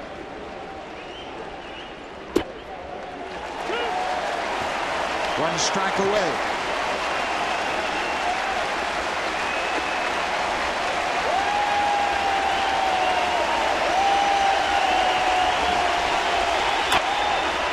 This should do it. Fly ball to right. Anthony Ghost moves under it. Ball game. The Blue Jays would it 4-1. Marcus Stroman improves to 5-2 on the season. Aaron Loup picks up his 3rd save of the year. Blue Jays needed a win after a tough one last night against Yu Darvish in Texas. They needed a win today. They turned to Marcus Stroman. He comes up big. Dan Johnson, Munenori Kawasaki with RBI hits for the Blue Jays. Stroman got stronger as the game went along. Aaron Loup finished it off. Blue Jays have a chance to win the series tomorrow. Mark Burley will go to the mound tomorrow against Nick Tepesh. We'll be right here tomorrow afternoon. More baseball coming up after this. Zach Greinke and the Dodgers in St. Louis to take on Joe Kelly. Stay tuned. Blue Jays Central coming up. Thanks for watching. See you tomorrow afternoon.